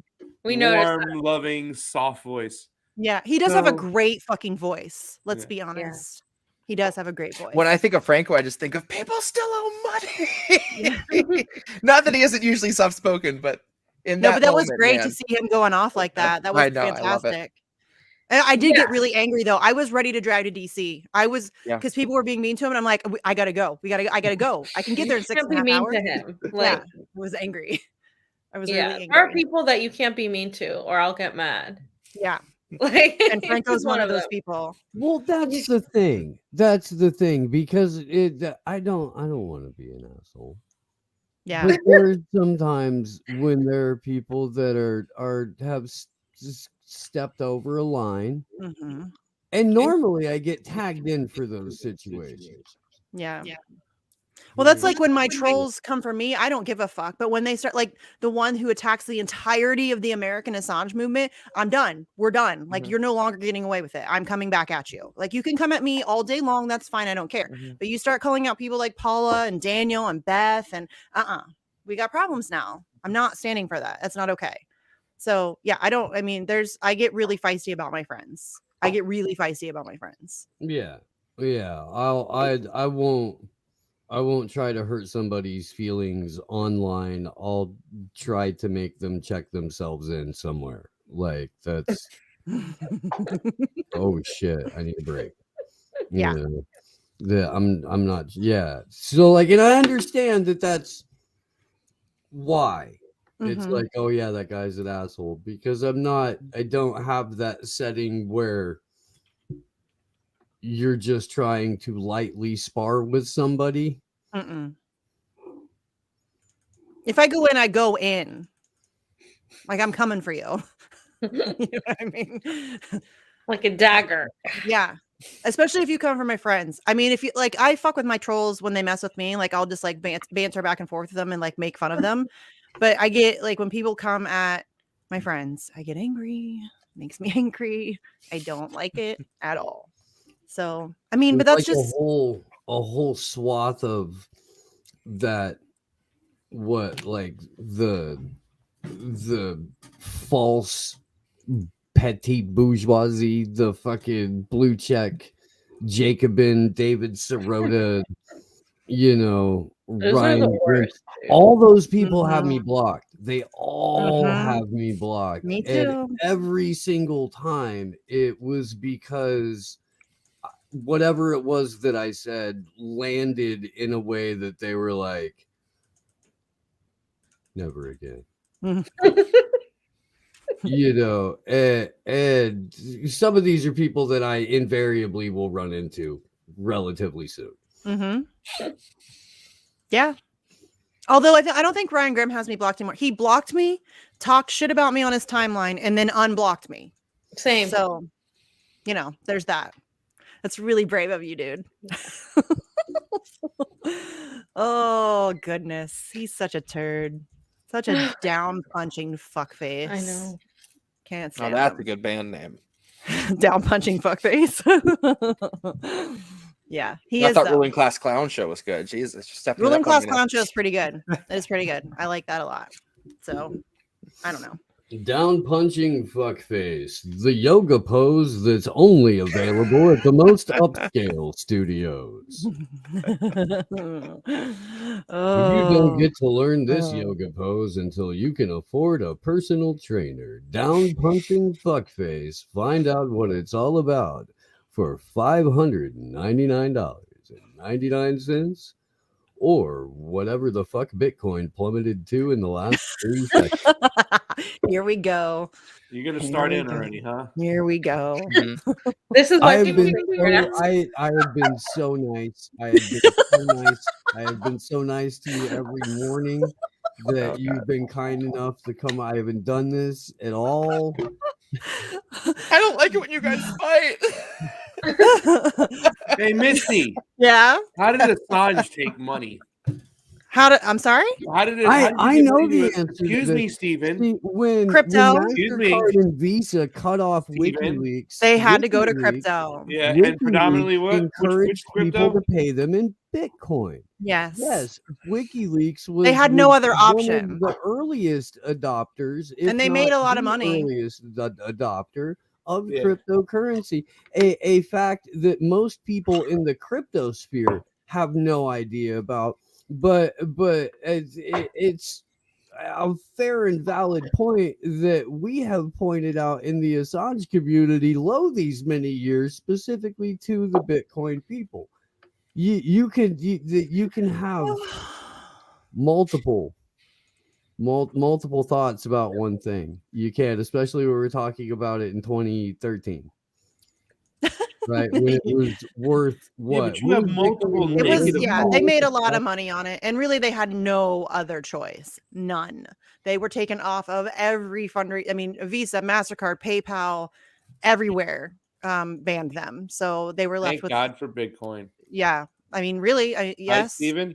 Yes. Thank And God in for that Bitcoin. situation, yes. Yeah. Yes. I will agree with you. Say it. Say it. When you said boomer, I didn't know if you were talking about me or Oz. Oh, Oz. with We the love overalls. Oz. Oz with the overalls. I hope they come to DC too. Has anybody talked to them? I haven't talked to them yet. I need to ask them. If they're gonna come. I think they're thinking about it. Like, I hope so. I think Shanda was talking about it and stuff. Cool. That'd be awesome.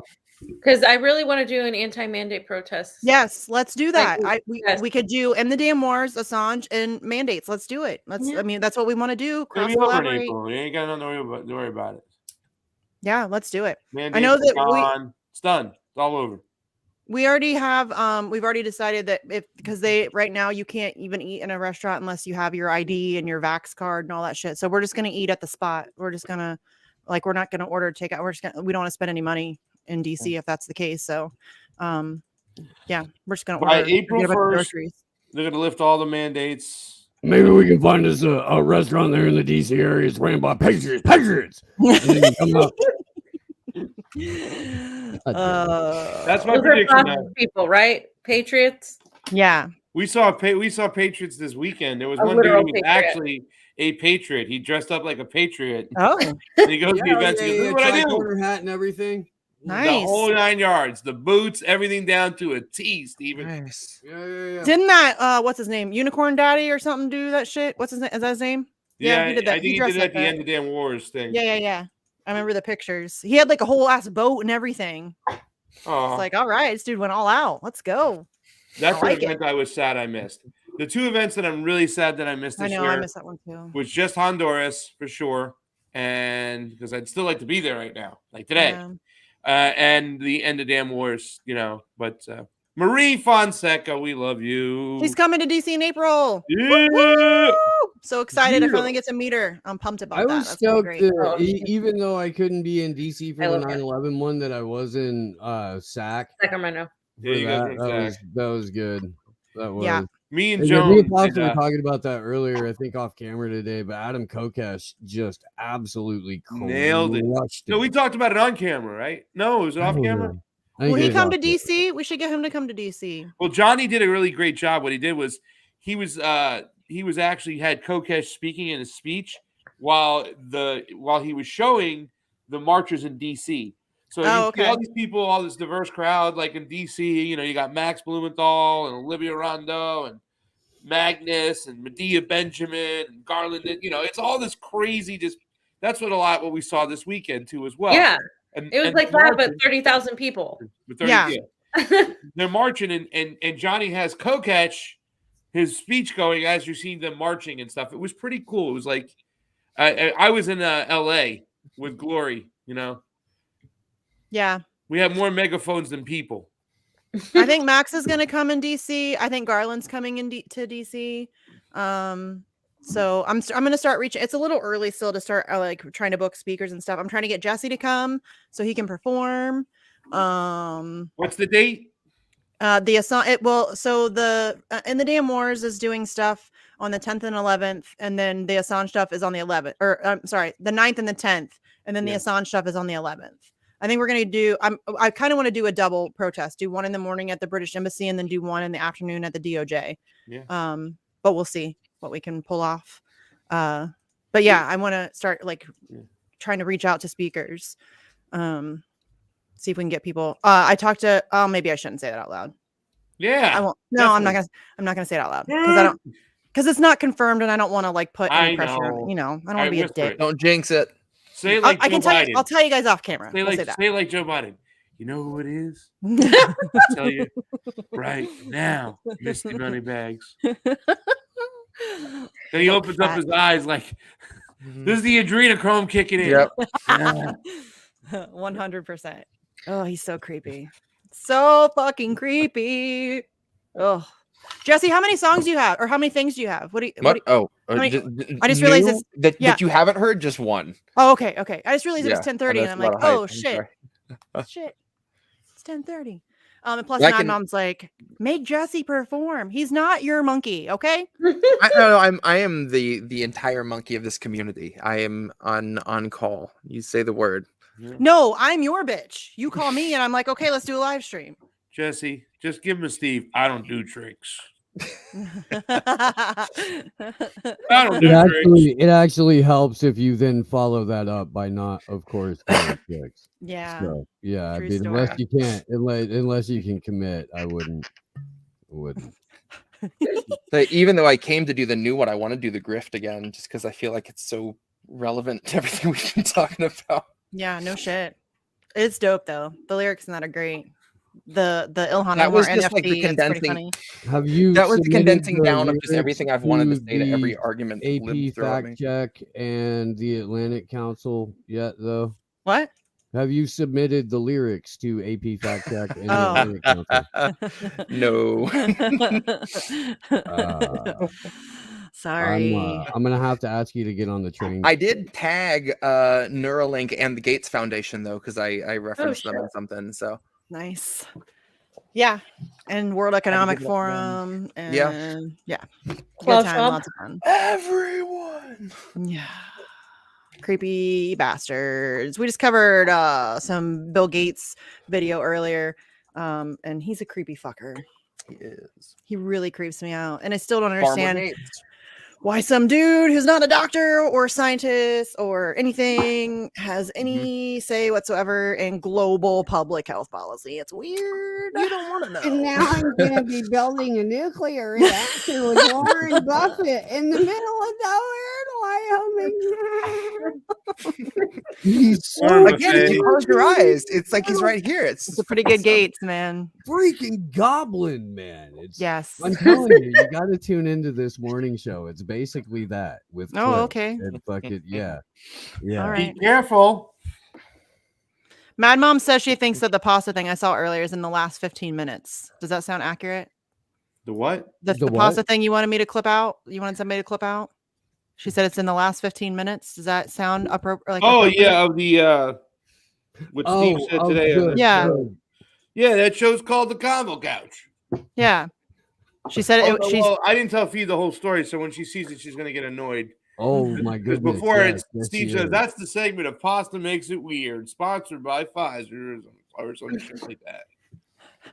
Well, we did a Pfizer commercial today. I right? thought he was introducing a new segment onto the morning show that was titled "Pasta Makes It Weird," so I thought I would help out and just sort of. that should be you a know, segment. yeah. Well, I told the story That of is how a recurring when me thing. and Fiorella met for the first time, so in person. Well, that should Are you maybe you should clip serious? those out and make like a You like a fucking little. told them a lie. You What lied. lie? What did I tell them? Because the way he tells it like like music was playing in the background, and like he tells it like What a fucking song? 80s novel or like an 80s movie. That's not what happened at all. What song? Fam, I'm not doing this right now. Like, The In Excess song. We were talking about In Excess. the most annoying song ever. I was standing. Oh, You were there. you were there. He was filling up soy sauces. Like That's you know the not soy what sauces? The green soy sauce. That's a pretty good Michael Hutchins right there. Ever survive. I'm like, hey, you're me, the Bernie person. I heard about you. Dun, dun, dun, He dun. did the thing. He did, Yes, and did no, you do that and song? so you know me.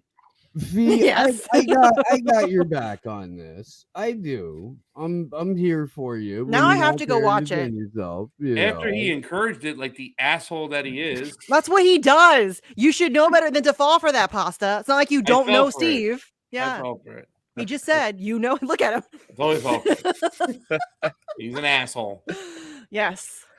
He is an asshole. Remember And when you I was know- I guess he's got a couple of songs.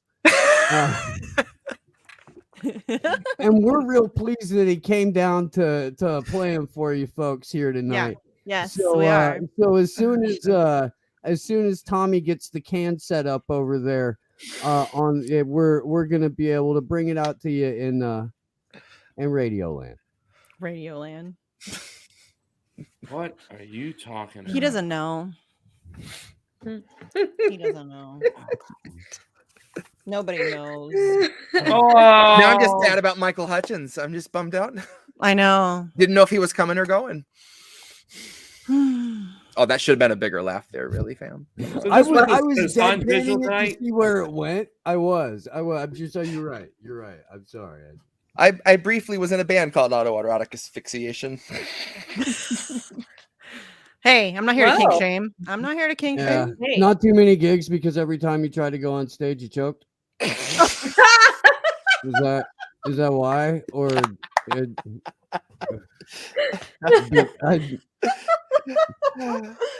Oh no. Oh, Oh, Jesse just said he was in a I love band it. called Autoerotic I'll be Asphyxiation, right back. right? And Steve said not too many gigs because every time you go on stage, you choke. All right. Oh, I that's love some it. funny shit. That's some we funny have shit fun right here. there. We do have fun here. Did That's you not like really, that not movie, usually. Not let's not lie to the people. Not usually. This show usually sucks and it's depressing. This is a fun night. I like it a lot. It's a good time. It's not often we get to do this on a vigil. You gotta keep Chuckles around, see what happens. Yeah. Yeah. For sure. Oh, hi, cats. Okay, right, so Jesse, are you ready? Oh, you want me? Yeah, let's do it. Come You know on. what, I don't do tricks. You can do the grift. We have time for you to you know do what? Yeah, let's too. do it. Let's do it. Yeah, let's do it. Yeah, this was just me kind of condensing everything I've wanted to say back to shitlibs for some of their really basic arguments of why you should just suck it up and vote. This is the grift. Last stand, and I came to deliver. I've been called a Clinton operative, a Russian, and a grifter. By libs awash in student debt, and proud to be an intern, sucking up to pigs who will get a tax cut in the midterms. You cut the ties, but never heal the wrist burns. Capitalist shackles wrap and penetrate like ringworms around the necks of those whose deaths will not affect the king's purse, or the coffers of the companies the king serves, who manufacture mandated tinctures, safety data hanging from a fixture, half a mile skyward, dangling from the rafters. I guess my grift is sobbing till I'm cackling with laughter. I guess I would have made a decent actor. I'd be great at crying on command until they cut plus 40 minutes after. When the director waves their hand, it ain't a rap, it's now a legal matter. My grift is weeping on a mic until I'm hacking up airstrike verses like it's bombs away and batter up, swinging on these bigots they keep killing us to fatten up. Kill the switch and eat the rich, I think they're finally fat enough. Grab your knife and fork, the world is yours, just say you've had enough. And if you're comfy, you can go ahead and laugh it up. Just tell me how the most important vote I'll ever cast is like the choosing of a bus, in that it might not take you anywhere you want, but no one can deny the fact the bus is now no longer where it was, and that's the kind of progress we should celebrate and trust. Spoken like a kid that never took a bus. Spoken like a piece of shit that used some cash to mask his stink and truly thinks he's one of us. Spoken like a terminally unserious person who equates our cry for rights to mixed up orders from a server.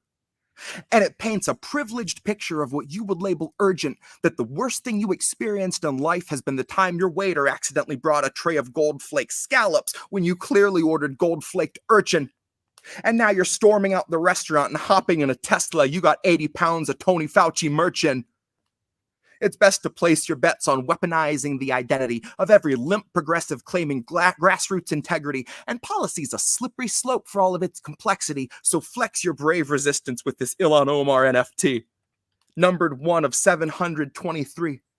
And each depicts her valiantly championing a bill before she lays it at a donor's feet. And she can throw her hands up in the air with AOC and say, if only Nina Turner could have voted present too, that's why we need another seat. We need some more progressives we elect to only tweet, who live to serve Humana and their label of elective slapped on every patient's gravest needs. And every station plays the theme. Medical professionals agree on the effectiveness and safety of injections authorized for this emergency. And in purely unrelated news, the profits of the ones who manufacture vaccines just increased by nearly 36 billion with a fucking B. Sometimes it feels like we're the only ones that see. Sometimes it feels like all of us are lost at sea. And every time we think we see an island on the tip of the horizon, it turns out to be another measure making sure we're kept within the watchful eye of murderous authority. So I guess my grift is crying for the future they denied us, where the people who would buy us are a mockable minority. And we are more than genomes under warranty. And we are more than serfs in constant quarantine. If I had a single breath left, I'd let the chorus scream that I denounce our leaders claiming none for all and more for me. And that's the grift. I love it. You. So I thought we were all getting good. off the screen to make Jesse bigger. Oh, I usually go to solo screen, but I forgot. I'm really good at this, Pasta. No, and to be honest, even though it sometimes will make me lose where I'm at, I like being able to see reactions sometimes. So I don't mind it. Oh, you do? Well, I remember because one of the first times you were on Facts, I asked everybody if they preferred it when it was like solo screen, and they were like, "Yeah," and I'm like, "Okay," but I'm not very good at this, so I forget sometimes. Right. And this one's nice and short. This was the one. This was the one today where, I got a little Neuralink. Dude's written like 5 or 6 in 3 days. We're on a roll right now. Ridiculous. And I've been wanting to reference the "Am I the Asshole" Reddit for a long time, and I finally found a good way to tie it in that didn't feel clunky. Hey, Steve, did you hear that? Okay.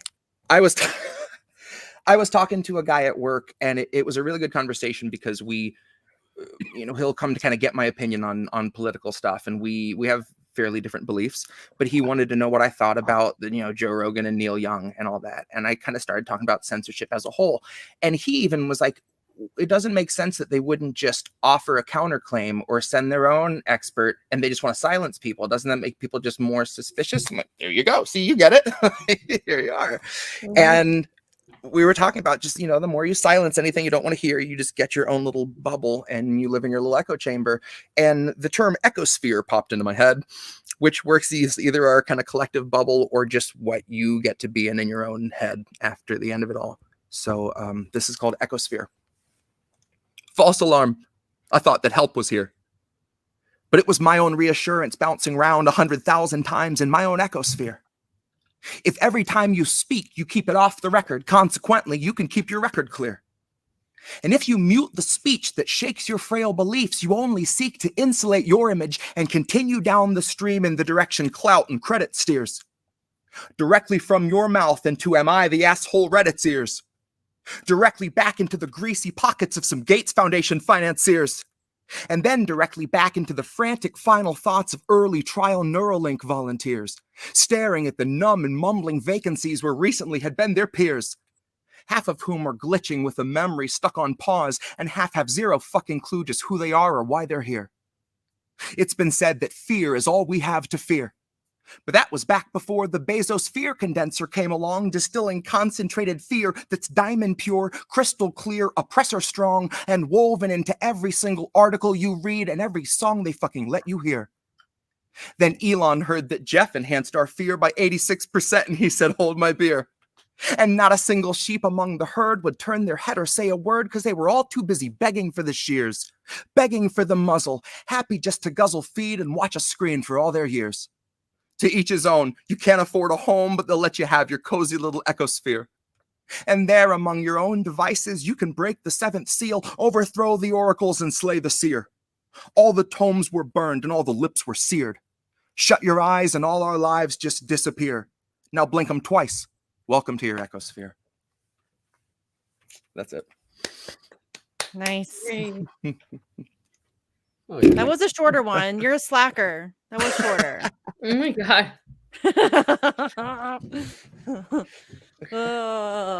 I'm not kidding. I'm not surprised anymore because I know him, but like when I texted him about the song for Free the Truth and it was like an hour and he was like, yeah, okay, I'm done. Wow, okay. Really? You're done? He was done. So there was that. He's written 5 pieces in 3 days. I love it when he's one of those people though, once he gets inspired, it's like, it just like vomits out of him and boom, all of it all at once. It's great. It gets obnoxious because I'll have a thought and all of a sudden like a couple of rhyming words pop in my head. I'm like, God damn it. I'm gonna pull out my phone and start going. Yeah. And he's like trying to drive a forklift at work and then he has to like stop and like write stuff and like drive the forklift and then, who knew that a forklift would be so inspiring? Right? Yeah. I always get my best thoughts either when I'm working out, mostly because I think I'm angry, because it sucks, or in the shower. I think everybody in the shower. Everybody thinks good in the shower. It's a good spot to have some thoughts, for sure. Or just really late at night when you can't do anything. Or yeah, and you're like, you really want to sleep, muted, but you can't. But I feel like you had shower thoughts that you wanted to share. I didn't have shower thoughts. Now that's a show. Shower thoughts with pasta. Grandma pasta. You know what? Oh, I'm going to make the theme for that pro bono. I'll start working on that right away. Yes, shower thoughts with grandma pasta. Get your loofah. Oh my God. Steve is the first guest. So Wait a second. you know what? I want to say something. You know what I'm seeing? Do you remember the Saturday Night Live? Oh, no, my name is Simon. Yes, you do drawings. And then he did the one in the tub with Danny DeVito. Yes. Yep. Yeah. So that's what I saw with Costa as Danny DeVito. Right. Are you looking in my ass? Ass looker.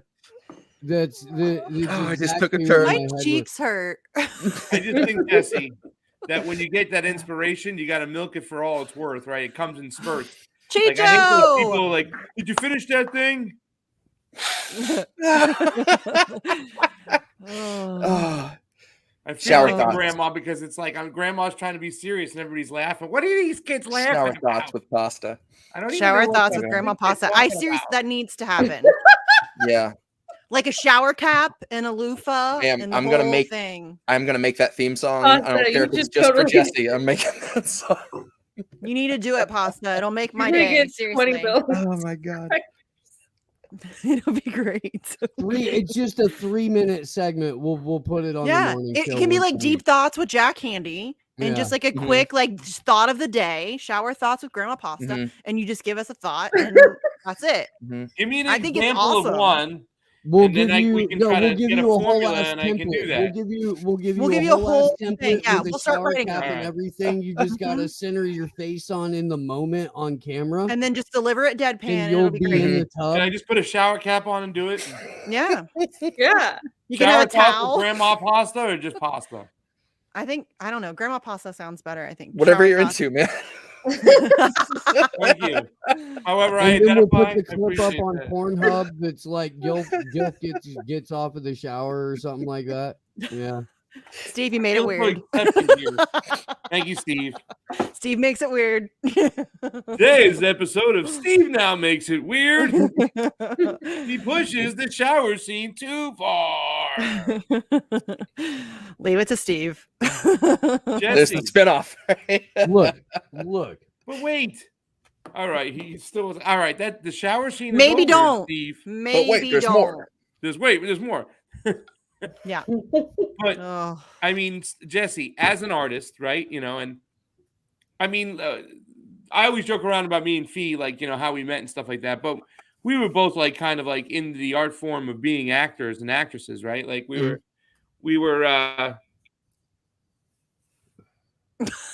Oh. What happened? He froze. He froze. Oh, stage fright. It happens. Oh, he's back. Okay. There he is. He froze. I hate this. That was some fucking dramatic goddamn. effect right there. That was some straight up camera, like perfect pose. Let me tell you, He's just showing the acting. He's still got it. He's beautiful like, moments. I hate this We goddamn both internet. actors. and then I switched to mime It school. sounds like a Decepticon.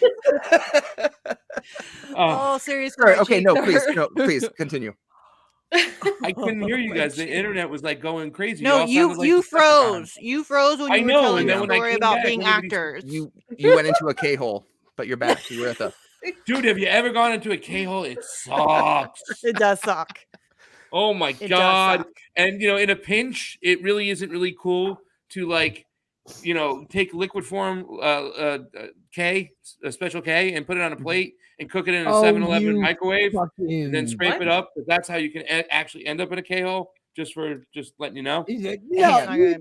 that's not the only way. That's not the only Look, way. No, just a second. You start that Wow, over. wow, That's wow, that's wow. just going Dude, I went right, rookie dude. Jesse's style. taking I'm notes. like, you gave me a fucking bottle. How am I supposed to do this, bro? Just go in the 7-Eleven, just hit it on a plate and fucking cook that motherfucker. Scrape that shit up.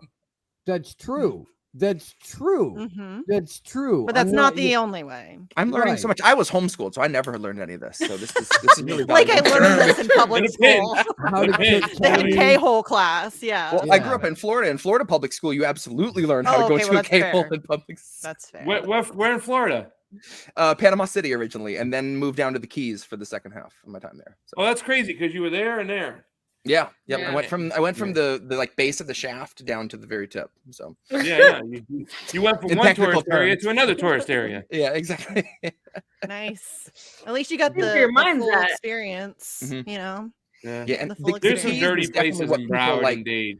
Yeah, People when bad. they picture Florida, they think of the Keys. Panama City is basically like annexed into Lower Alabama at this point. Yeah. Yeah, It's- yeah. You're not missing much. Shout out to Panama City. They miss you No there, offense. Jesse. Panama Oh. City is so much lower Alabama that like it's where people from Indiana go for spring break. Yeah. That's a Very Steve. Fair true. enough. I can vouch for that. Confirmed. Snopes. Yep. It's not just a protected. It also opinion. says quit That's being fact. so hard on Joe Biden, you Trumper. Quit being so hard on Joe Biden. Oh, goodness. Guys, he's doing the best he can, just like Sandy. He just needs more time, guys. Just be patient. He's only been in office for a year. Geez. Sandy Chinos, attorney at law. Oh, By the way, but sorry, Pasta, you were asking something before you disappeared into the down. K-hole? Yeah. Yeah, you were asking something about Jesse. You're an artist. I felt like it was a serious question. I was like, I was all ready for it. Yeah. Well, because like I said, Fiorella and I, when we met, we were artists trying to, do our thing. And, I think it comes with writing too, as well. But, when you get the juices flowing and you get like the inspiration right, and as long as you can get it, you can start pounding out. You got to take as much advantage of it as you can, I think, sometimes. For sure. Because there can be these lulls. Like people were like, hey, man, did you finish that script? I didn't. Why not? Why can't you just sit down and finish it? It was so great and stuff. But, you can't work until that inspiration comes. And if you don't have it, you can just go stagnant. Yep. Yeah. Well, like Jesse said last night, he hasn't written anything since the summer. Yeah.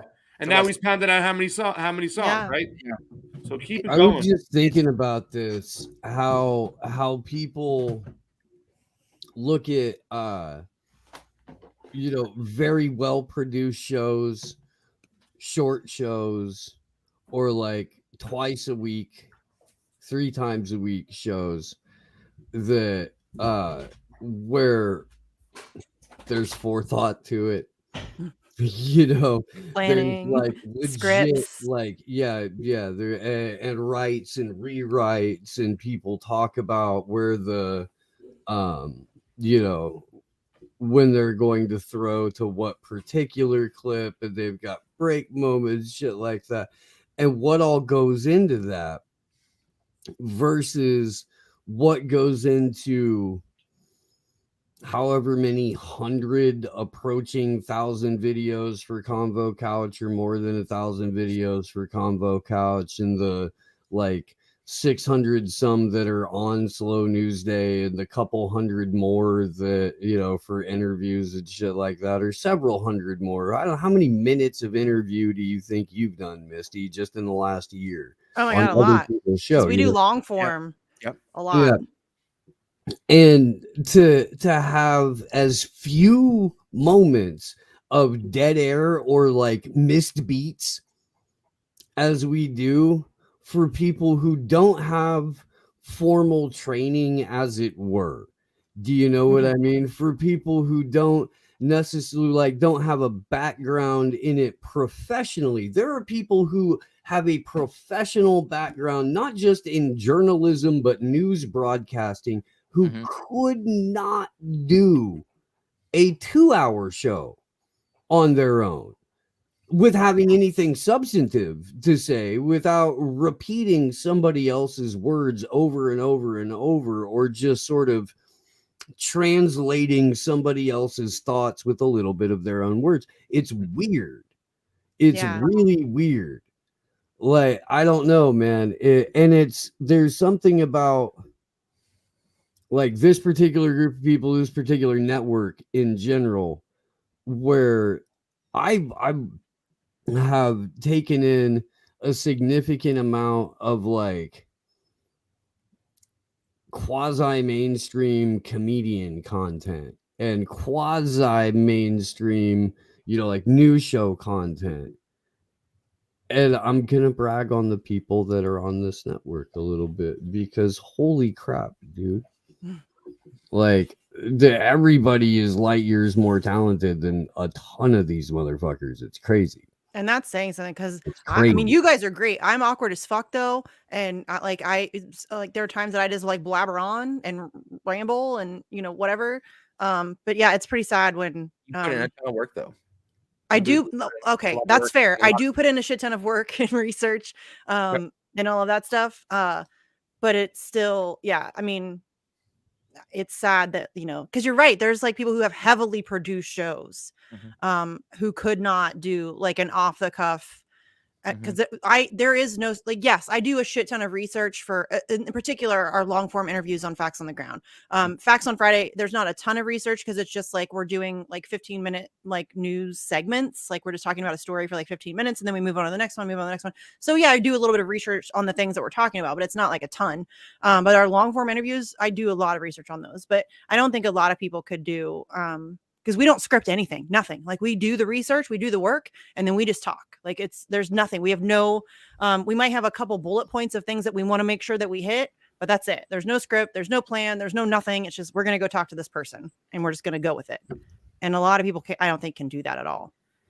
I mean, well, and doing a daily show now, the show gets built realistically like on the fly. 4 to 6 hours at the 4 to 6 hours before I go to live. You know the best thing about that show? The most hardest thing about that show is just waking up on time to get there. Because it's just like, I've loved doing it. I know we only did it like 3 or 4 times together. But, and don't get me wrong, like, I watched with my mom the debate between Scott Horton and Bill Kristol the night before Scott Horton was on. So it was fun.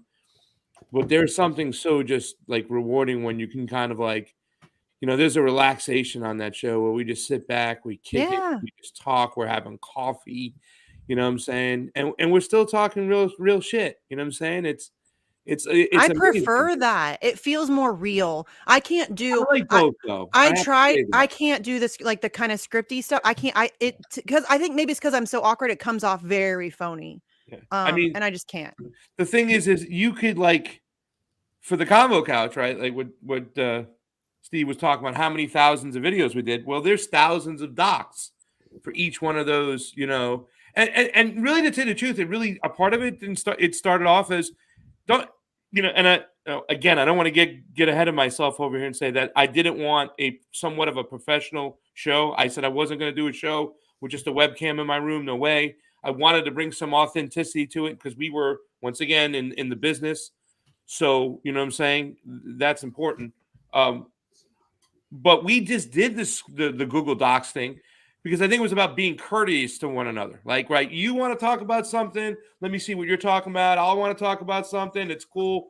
So, there was this, all right, let's go. We'll make sure we'll use this place. So when we started putting stuff on paper, I think it was just more about like a courtesy thing, but then it blossomed into a structure and a form that is just like, okay, now we know how to do it. Now we look at things. We can get prepared. She's over there. I'm over here. I can watch the videos, she's putting up and I can, but sometimes that's the great thing too, as well. She'll put it. Do you want me to start sending you the like dozens of clips that I spend like painstaking hours searching the fucking corners of the internet for to bring to the show? I wasn't talking about you. I was talking about me. I get to just wake up. I get you do the work and I show. Let's go, baby. What's going on? Man, this is the coolest thing I've ever done. I roll out of bed. I make some coffee. I show up 10 minutes late. The whole show's it's done. Steve, we played 3 clips. Like twice, we played 2 clips. Once we just talked for 2 fucking hours. I'm glad you got clips. Like he's got clips. Like if pasta's late. I would like to do some. I gotta play shit if pasta's late. He tried to say you were going to be 17 minutes late, and then the second he said you were going to be 17 minutes late tonight, you showed up like right then, right there, as soon as he said it. I said, well, I didn't know, and then I said, I'll get. I heard Beetlejuice. Oh goodness, no, but I like that you guys do. You guys are great. I think we all have our own approach, and I think we just do whatever works best for us. Because like for Facts on Friday, I try to send whatever because it is like we just do it the day, and it's like the whole week.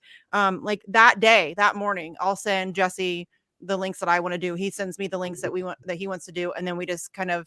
But we're both like.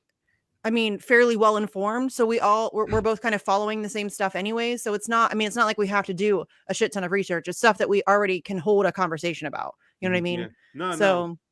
I think that's the most important thing. It's everybody wants to know, understand everybody's ideology and their thought process and see who they are. So that's what really comes across. That's why they really kind of bond to you. It's like, yeah, I feel the same way Misty does. And when I see you on other shows, I say that all the time, like, probably more than anybody. I'm like, God damn, me and fucking Misty share the same brain. You know what I'm saying? When you talk about elections and all, you know what I'm saying? There are a few differences, but for the most part, I was like, holy shit, that's what I would say. Yeah. If I could speak better English. I talk too fast. That's my biggest problem. I can't tell you the number of times people have been like, can you slow down? Sorry. And especially if it's an Assange thing, I can't. It's because I have so much information that needs to get out that I'm just trying to get I'm trying to cram as much as humanly possible into one interview. And so when I go on somebody else's show, you better be ready because I'm coming full motor mouth. Here I come. Like, you better be ready to listen because I'm going to talk really super fucking fast. I can't help it. There's a lot to be said, and I got to make sure I can get it all out in the short amount of time that I have on any. I try to go slower when I go on fault lines because I feel like radio is a little bit harder. If you speak too fast, it's harder for people to listen. When people are watching you, I think it's easier for them to keep up.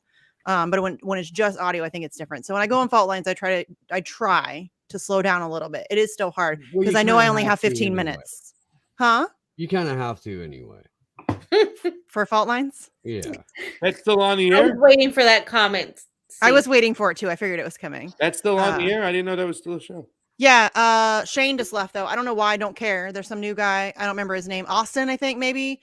Don't care. They have me on to talk about Assange and I'm very appreciative of that. So I go. Yeah. Thank you guys. And I don't care. Please, I don't care. Every time I talk about fault lines, somebody comes to tell me about how they don't like Jamaro and I don't give a fuck.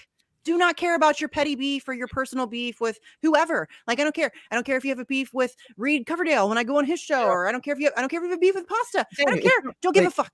I don't care. You know what? If someone wants to have me on to like read a piece or play a song or whatever, I'm gonna fucking do it. Unless they just got done like professing how you should go out and commit a fucking hate crime or something. It's not my message. I'm there to get my and it's not only that, it's that I genuinely do not give a shit about your personal beef with anybody. I don't give a fuck. Yep. Okay. Don't come and tell me. I don't care. If Tucker Misty calls and says to come on and play, guess what? I'm going. Okay, Misty, Jesse, since we're all friends and whatnot, can you at least give Grandma like one trump card of I can say one show you can't go on and that's it? Give me one show. No. The View. I promise you I won't go. I will not go on. I would probably not go on. I don't know. Maybe I would though. Actually, I would. I would absolutely go. You want to get the name Oh first? my god! Can we? Okay, who's the show? Who's the show, Pasta? What's the show I can't go on? You can never, ever, ever, ever, ever go on Walker Bragman's show. Okay, I first would of love all, to go he on would Walker never Bragman. have me. Second of all, I would totally go. Walker, you want me to come on your show? I'm coming on your show. I will come on your show. I got no problem with that. I really do not. Listen, I don't get like into petty beef and shit right now, but this fucking situation, this thing, some people just took it too far, and it's enough is enough. They shouldn't be doing this anymore because they're fucking dangerous. Mm-hmm. All right. I would say is Jordan dangerous in disguise Yes.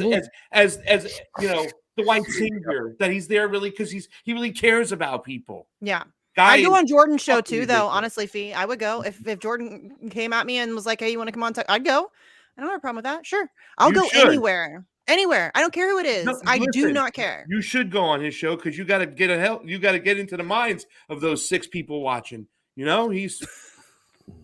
I'm waiting for my call from Benjamin P. Dixon. He's just Jordan's mom and Tina's aunt and whatever brown person Tina has wrapped herself around that she's making watch the show will definitely be into whatever it is you have to say. Yeah. Oh. I love it. Somebody, Sabby had Jordan on her show the other maybe day. I am a little bit of an asshole. You are an asshole. But Sabby had Jordan on the other day, and she was talking about how he went really hard on AOC. And I'm like, well, that's funny, because just a couple months ago, he totally dragged me for being too hard. I'm too hard on AOC. And now suddenly he's going hard again. Really? I mean, he does the same thing like with the censorship stuff. That's what irritates me about these people is like once whoever they got their signal from that they are allowed to now criticize. Once it's acceptable, once it's publicly acceptable for them to do something, then they'll do it. You know. Well, that's okay. Look, dude, if we're gonna do that, yeah, but let's be fair about that. There's a whole like, I don't know, it's scalable. Do you know what I mean? Like, there's some of us that are in this to get the information out first. And if, like, at least in like my case, Convo Couch, they'll hopefully fucking pay the bills at it because it's what we're doing for a fucking living. But the information, this getting the story out, getting the information out, that's the important thing. Figuring out how you're going to eat tomorrow is secondary to that. Yeah. And then there's, and we pay the price for that, because being right early, there's no money in it. There's not a lot of friends in it. It's really fucking painful, and it's pretty fucking lonely. And then, you know, however many like months to years down the road, there's another section of independent media that like feels like it's safe, usually because Joe Rogan said so, to start talking about something. And then they do, and they get piled on by all the people that piled on us.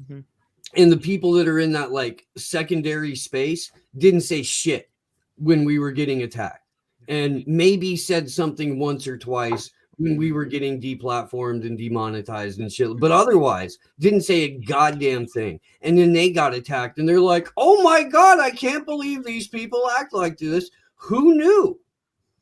Who knew? Yeah, and that happens. And while that's happening, the people who are doing most of the attacking are still getting their occasional video removed, and they're crying censorship too, while they're begging, and while they have been begging for hours. Yeah. And it's like, the further away you get from putting the information first, putting the story first, putting the audience first, really, the further away from that you get, like, hopefully the more obvious it becomes. But the just, I don't know, the worse of a fucking human being you are, and the less I give a damn if I hurt your feelings. Yeah. I was going to say, though, the thing too is, you look at these people and you got to say, why are they doing this, right? It's because they want a job in the mainstream. They want to replace those people. If he says it all the time, they want to be the shit libs of tomorrow, right? That's the progressives are going to be that now. That's what they are. They're the new shit libs. You know, all of us here, we started doing what we do, doing this because of a cause, of a reason. You know, it wasn't about money. It was like, we wanted a platform to speak truth. We wanted a platform to show like the real news that's not being talked about, because we recognize the propaganda in front of us. So, I mean, if we can do it for a living, yeah, azalut, that's cool, because, you know, we're very passionate about it. But I think the reasons why we do this is what separates us. And now that's what the COVID did. It exposed all those people like that. And, you know, I'm done with playing nice with any of them. You know, I need to go to Michigan because I got to go after some people. That's seriously. And I'll shut up here in a second, but I think one of the big things is that when people are leaving the mainstream media space, or they only know like the Twitch stream or the limited hangout media space, like they look at that and they think this is the real media, and we're like crazy conspiracy cuckoo media. You know, and because they don't realize that these fucks are reporting on the shit that we broke 2 years ago. Well, it's an acceptability thing. People want to be accepted. And so they go for the path of least resistance. They want to be part of the cool kids. So they want to be kind of edgy, but they don't want to be, you know, they don't want to be like on the front lines of the truth. You know what I'm saying? Because that's, like you said, it's fucking hard. It sucks. It's not a lot of fun. So yeah, and I think a lot of people are in independent media for the wrong ass reasons. And honestly, not that it's the same, but when I started doing strictly political music, I mean, I've been a musician my whole life, and I've played covers and had songs about just whatever, relationships and life and bullshit. But then once things were in such a rapid decay, that was all I could write about. And then I started looking at other people that talk about politics in their music, and it's so surface. You know, not that we even have many artists anymore. System of a Down's gone, Public Enemy's gone, Rage Against the Machine got neutered. Rage Against the Machine is now raging with the machine.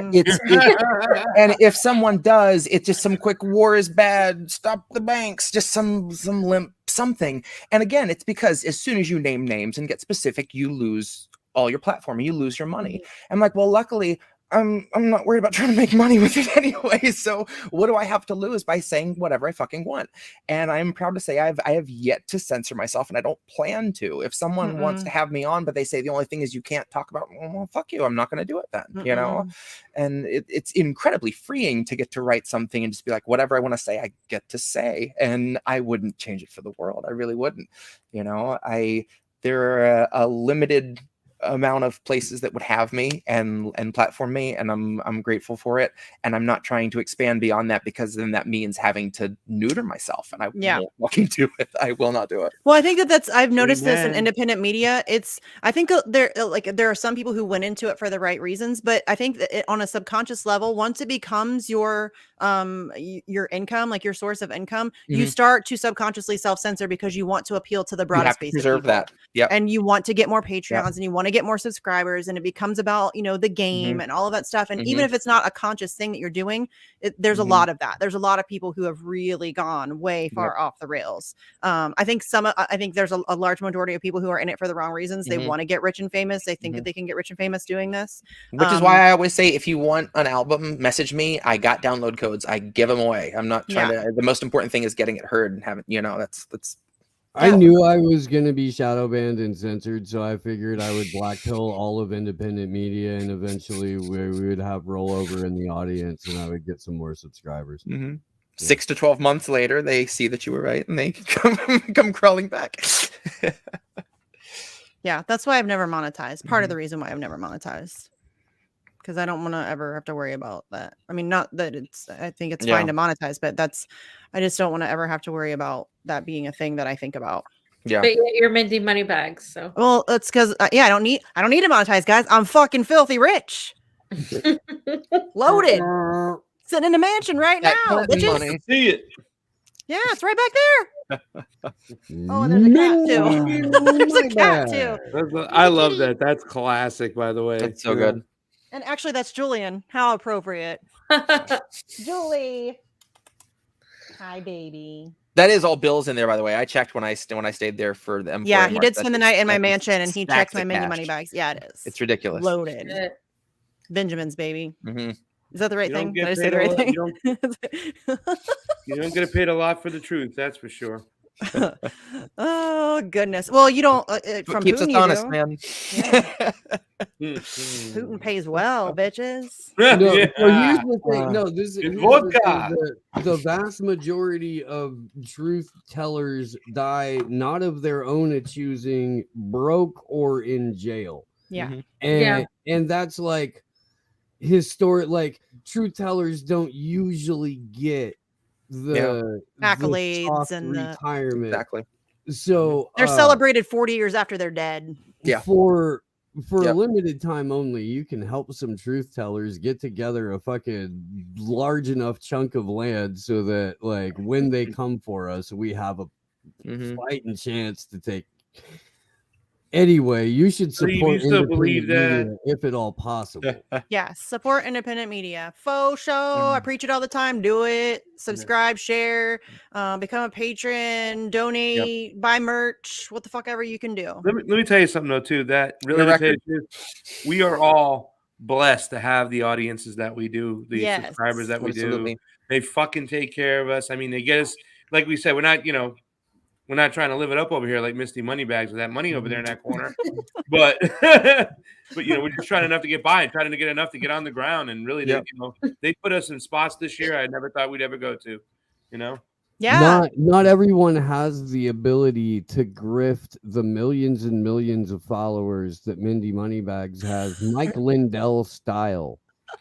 Mike Lindell warehouse style. Full of products that she ships to hundreds of thousands of homes each and every day. She's on that Orgone crystal pendant scam.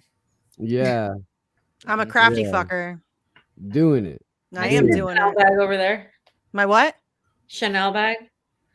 Oh, is there a Chanel bag? You know what's rough about the? Did I leave one of those out? You know what's rough about the vigils the week after there's been like a court decision and then there's just an indefinite period of limbo. Yes, I fucking hate it. Like it. So, did you decide on what you want for poster or signage for DC? No, you know me, I hate decisions. Are you, I get throw panic. it to the audience. I did on Twitter. I said I'm like open to other, but like, yeah, in the chat, if you guys, I'm going to get some posters made, like not posters, but like protest sign type situation. I'm up to get, like, we could get a couple different designs printed out or whatever.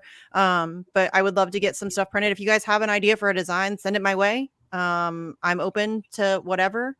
I would love some designs for buttons. I would love some designs for shirts. Yeah, we need to do it up big while we're there. So if anybody can design some stuff, do it. Please and thank you. Because I cannot. That's not my wheelhouse. If you need awkward rambles, I'm the girl. But what's the name of the event? I don't know yet. I don't even know that. I'm so bad at this, you guys, honestly. Get it together, Moneybags. Nobody should have put me in charge of this. Like, this is not a thing I should be in charge of. I know I am a grifter. I'm funding a vacation for myself. Is what I'm doing. Yep. I heard that. You guys are just funding my vacation. Silly gooses. You guys are all Everybody fools. wants to go to DC in April. I know. Right? And stay in a shitty Airbnb in a terrible neighborhood. Yes. That's where, I yes. know You what I need, wanna like, you need do. your Vax card and everything to get in everywhere. Yeah. Yeah. And we Yeah. really are staying in a terrible one of neighborhood. the most surveilled places in America. Yeah. With the highest concentration of spooks. Yes. And the highest concentration That's my cat. Sorry. of police jurisdiction. Fidel Castro. And the highest concentration of like totally unaccountable individuals, where there's the highest possible concentration of evil on the eastern seaboard. That's what I want to do. It is. Yeah. No, I want to. I being want to. I want to go sit on a not beach. sleep. Goddamn.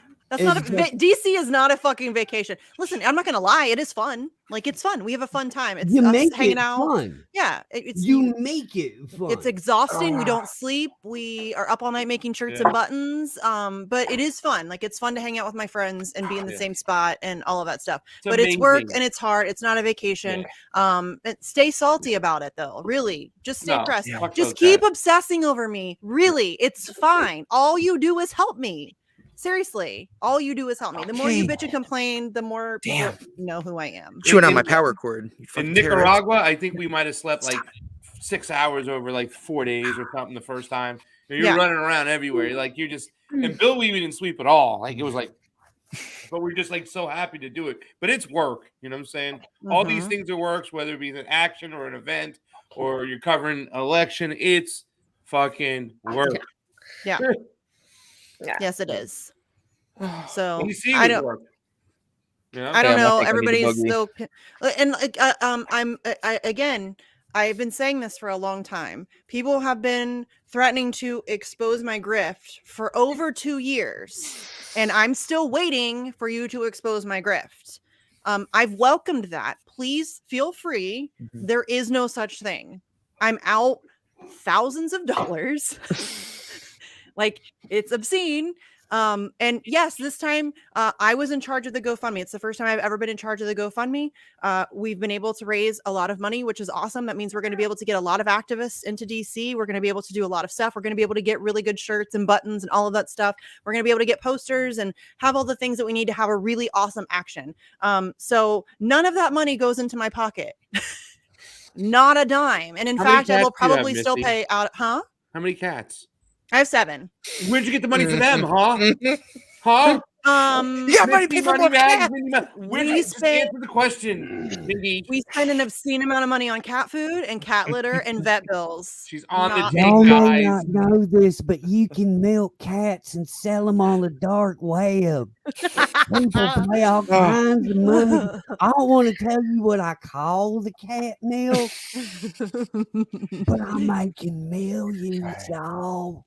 I am making millions. Speaking on of my cat. cats, I need to go feed mine before they wake my kid up because they're turning All into right. terrorists as we speak. Oh, So, okay, good. Fidel good, good, good. Castro. Yeah. Fidel Yeah. Castro. That's he's about probably to start one of the best overthrowing names shit in the I've heard. kitchen. Nice. Oh. Julian's just napping by the money bags. It's fine. You go, Cat Biz. You go, cat pets. Don't give me If we ideas. get more, Right. I'd have Karl Manx, Miao Tse-tung, Nice. All All right, Petey, everybody check out Jesse on Bandcamp. Fuck Spotify. I mean, it's cool that Spotify didn't kick Joe Rogan off, but again, fuck Spotify because they're terrible to their artists. So go to Bandcamp, get the album. If you can't afford to buy an album, if you can, please buy the album. Yep. But if you can't, cannot, just message me. It's get yours. the download code. Jesse will give it to you for free because he's cool like that. And then you can follow him at Jesse_Jet on the tweeters. Did I forget anything? That's it. Okay. Thanks for coming Yeah, and thank performing you. for us Seriously. again. That was fun. Always a pleasure, And guys. I don't remember what Charlie bet, but you win.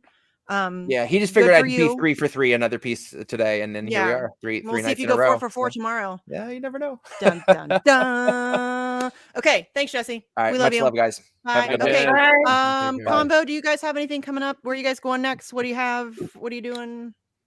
I know you guys went like the Rockfin. You might. Oh bust shit! it. Yeah, we're censored. Yeah. Sorry. So Wednesday we're gonna have an amazing panel with Max Blumenthal, Kim Iverson, and Ryan Christian from the last Nice. and me, and I'm gonna host that, and that's gonna be killer. Rockfin only, clearly. Obviously. And Pasta's gonna do one with who? Good. I don't remember. Tim Canova, Stephen Kirsch, and Jimmy Dore. Nice. Cool. So that'll be we're interesting. working on one more. We're working on 2 more. Or 2 more. Okay. Because you guys aren't busy enough. Yeah. It's So that's fine. gonna. Cool. Yeah. That's awesome. Yeah. So guys, go to the Rockfin, follow, subscribe, share, do all that stuff on the Rockfin. If you can do, I think Fee posted the PayPal. So if you just want to do like a one-time donation, you can do that. It's probably on the website too, right? You guys have all your links. Yeah, it's on our website. And also like make sure to subscribe to YouTube and links, just because when we do stream, we get people from YouTube to Rockfin, which is the thing we do. So yes, definitely. Everybody needs to start migrating to other platforms. At least diversify. Don't like solely follow people on the YouTubes. Follow them on multiple different platforms because they're coming for all of us. Especially it's an election year. It's going to get worse. So make sure we're all like getting out onto other platforms and following all the people that we like and making sure that we have ways to keep up on everybody's work because it's coming for all of us. So and then do you guys have anything else you have coming up? Anything? No? already said. Okay. All right. Steve, what do you got? So we did just get our YouTube channel back today.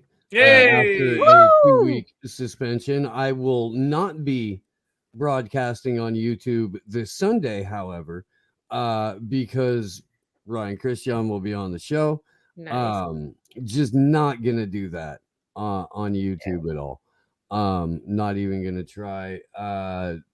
The Monday through Thursday, sometimes Friday morning show, 8 a.m. on the West Coast, 11 a.m. on the East Coast. Way too much fun. They're really like I've got like 30 freaking stories every day that I do not cover in a 90-minute span. It's hard. And would like 3 hours. I would, but need to expand the audience and build up some more resources before that's possible. But holy crap, is it fun? Amanda Solda from the Psilocybin Academy will be on next week. Really looking forward to that. They just earned the right to legally cultivate for sale psilocybin mushrooms wherever they are in Canada, which is super weird since Canada's a police state. Yeah. And Pasta, you'll be interested in this. They have their own cryptocurrency. Oh. So we're going to Canada, Pasta. Silo coin. No, we're not. Yeah, no. Canada's pretty freaking. Canada's pretty terrible. They're hectic at the border. Oh, it's awful. Yeah, they're bad at the border, Holmes. You don't want to go to the Canadian border. No. What's that? Okay. Anything else, Poikinen? Do you have anything else? No, man. That's Rockfin. Okay. Or Rockfin.com/slow news day. If you hit it up on the social medias at Slow News Day Show, you can find the link tree, which has everything, including all of the audio only podcast apps that a wonderful organization called Alt Media United helps put out. And yeah, Ryan, bunch of cool stuff coming up. I'm gonna be on a handful of shows here's coming up as well, so I'll have all that. Yeah, Cool. You guys, By no the matter way, what it is you're into, what cause you want to advocate for, what kind of change you want to see in the world, all of that hinges on a free press. The only way we to continue to have a free press is by having a free Julian Assange. You have a personal, vested, selfish interest in making sure this man breathes free air again. You do. And it's incumbent on everyone who gives a damn about anything to share this information with as many people possible, because there is a 100% media blackout on this. When you do poke your head up above and get into a space where like more people are, you're immediately assaulted by other people in the media. So it's up to the public to educate the media on this, and that's just where it's at. Indeed. So we kind of need your help for that. Please and thank you. Lots of help. We need lots and lots of help. Okay, so only thing I have coming up, Tuesday, we're going to start on Facts. We're going to start doing kind of a true crime thing. We're going to cover like missing and murdered Indigenous women and other people who don't get any coverage. I'm really excited because you guys know I'm a true crime nerd. So we're kind of smashing my two things together, which I'm very happy that Jesse's willing to indulge me on that because I wasn't sure if he would be. And he is. So, and then Wednesday I have Bitch. This past Wednesday I had the Bank Sisters on. That was fun. I knew they were going to be fun and they were fun. And that was a great Bitch episode. And then this Wednesday, I don't know who I have. Oh, Jack just totally wiped out. I think we're going to try to get some In the Damn Wars people on pretty soon. I don't know if we're going to do that this Wednesday, but soon, so we can start hyping the events. And then I have Facts on Friday, every Fridays at 4. And then obviously the vigils are Tuesdays at 9, Fridays at 9. I don't know who's going to be on Tuesday. I'm running this whole shit show by myself. Andrew left me, so I'm all by myself. So I'm doing the booking and all that stuff, and I'm kind of scrambling because I have like 94 shows I'm trying to do that for. So I'll figure it out, and we'll be on Tuesday at 9. And hopefully we'll have some Commander X updates soon. And some other stuff. So yeah, if you guys, and also 73 days until DC, start making plans. If you can come to DC, please come to DC. If you cannot come to DC, please organize something in your area, whether it's for In the Damn Wars, for Assange, for In the Mandates, all of that, whatever you want to do. We will help you in whatever way that we can, whether it's support or helping you hype it or, helping you find other people to organize with, whatever you need, we'll try to help you. But we need to get in the streets. That's really the only way we're going to get any change. So yeah, thanks everybody for hanging out with us. Thanks to Jesse for coming on and doing some songs for us. Songs? Is that spoken word? I don't know. Fuck it. Whatever he just did. You crazy kids in that thing that you do. God, I do sound like a God's boomer. Generation Z does weird things with the words, huh? That's nifty. I turned 40. I That's turned 40 nifty. and I start talking like a grandma. You start talking like pasta. I know. You say tweeter. You say anyway. I know. See, we do share a brain, pasta. That's kind of scary. It's a little terrifying. Okay. Well, no, this works because if anything, there's been some like synergy. Yes. But Fair. between like the way that I think, the way that Fee thinks, and yeah, there are moments when it's like, oh, I feel kind of responsible for that outburst.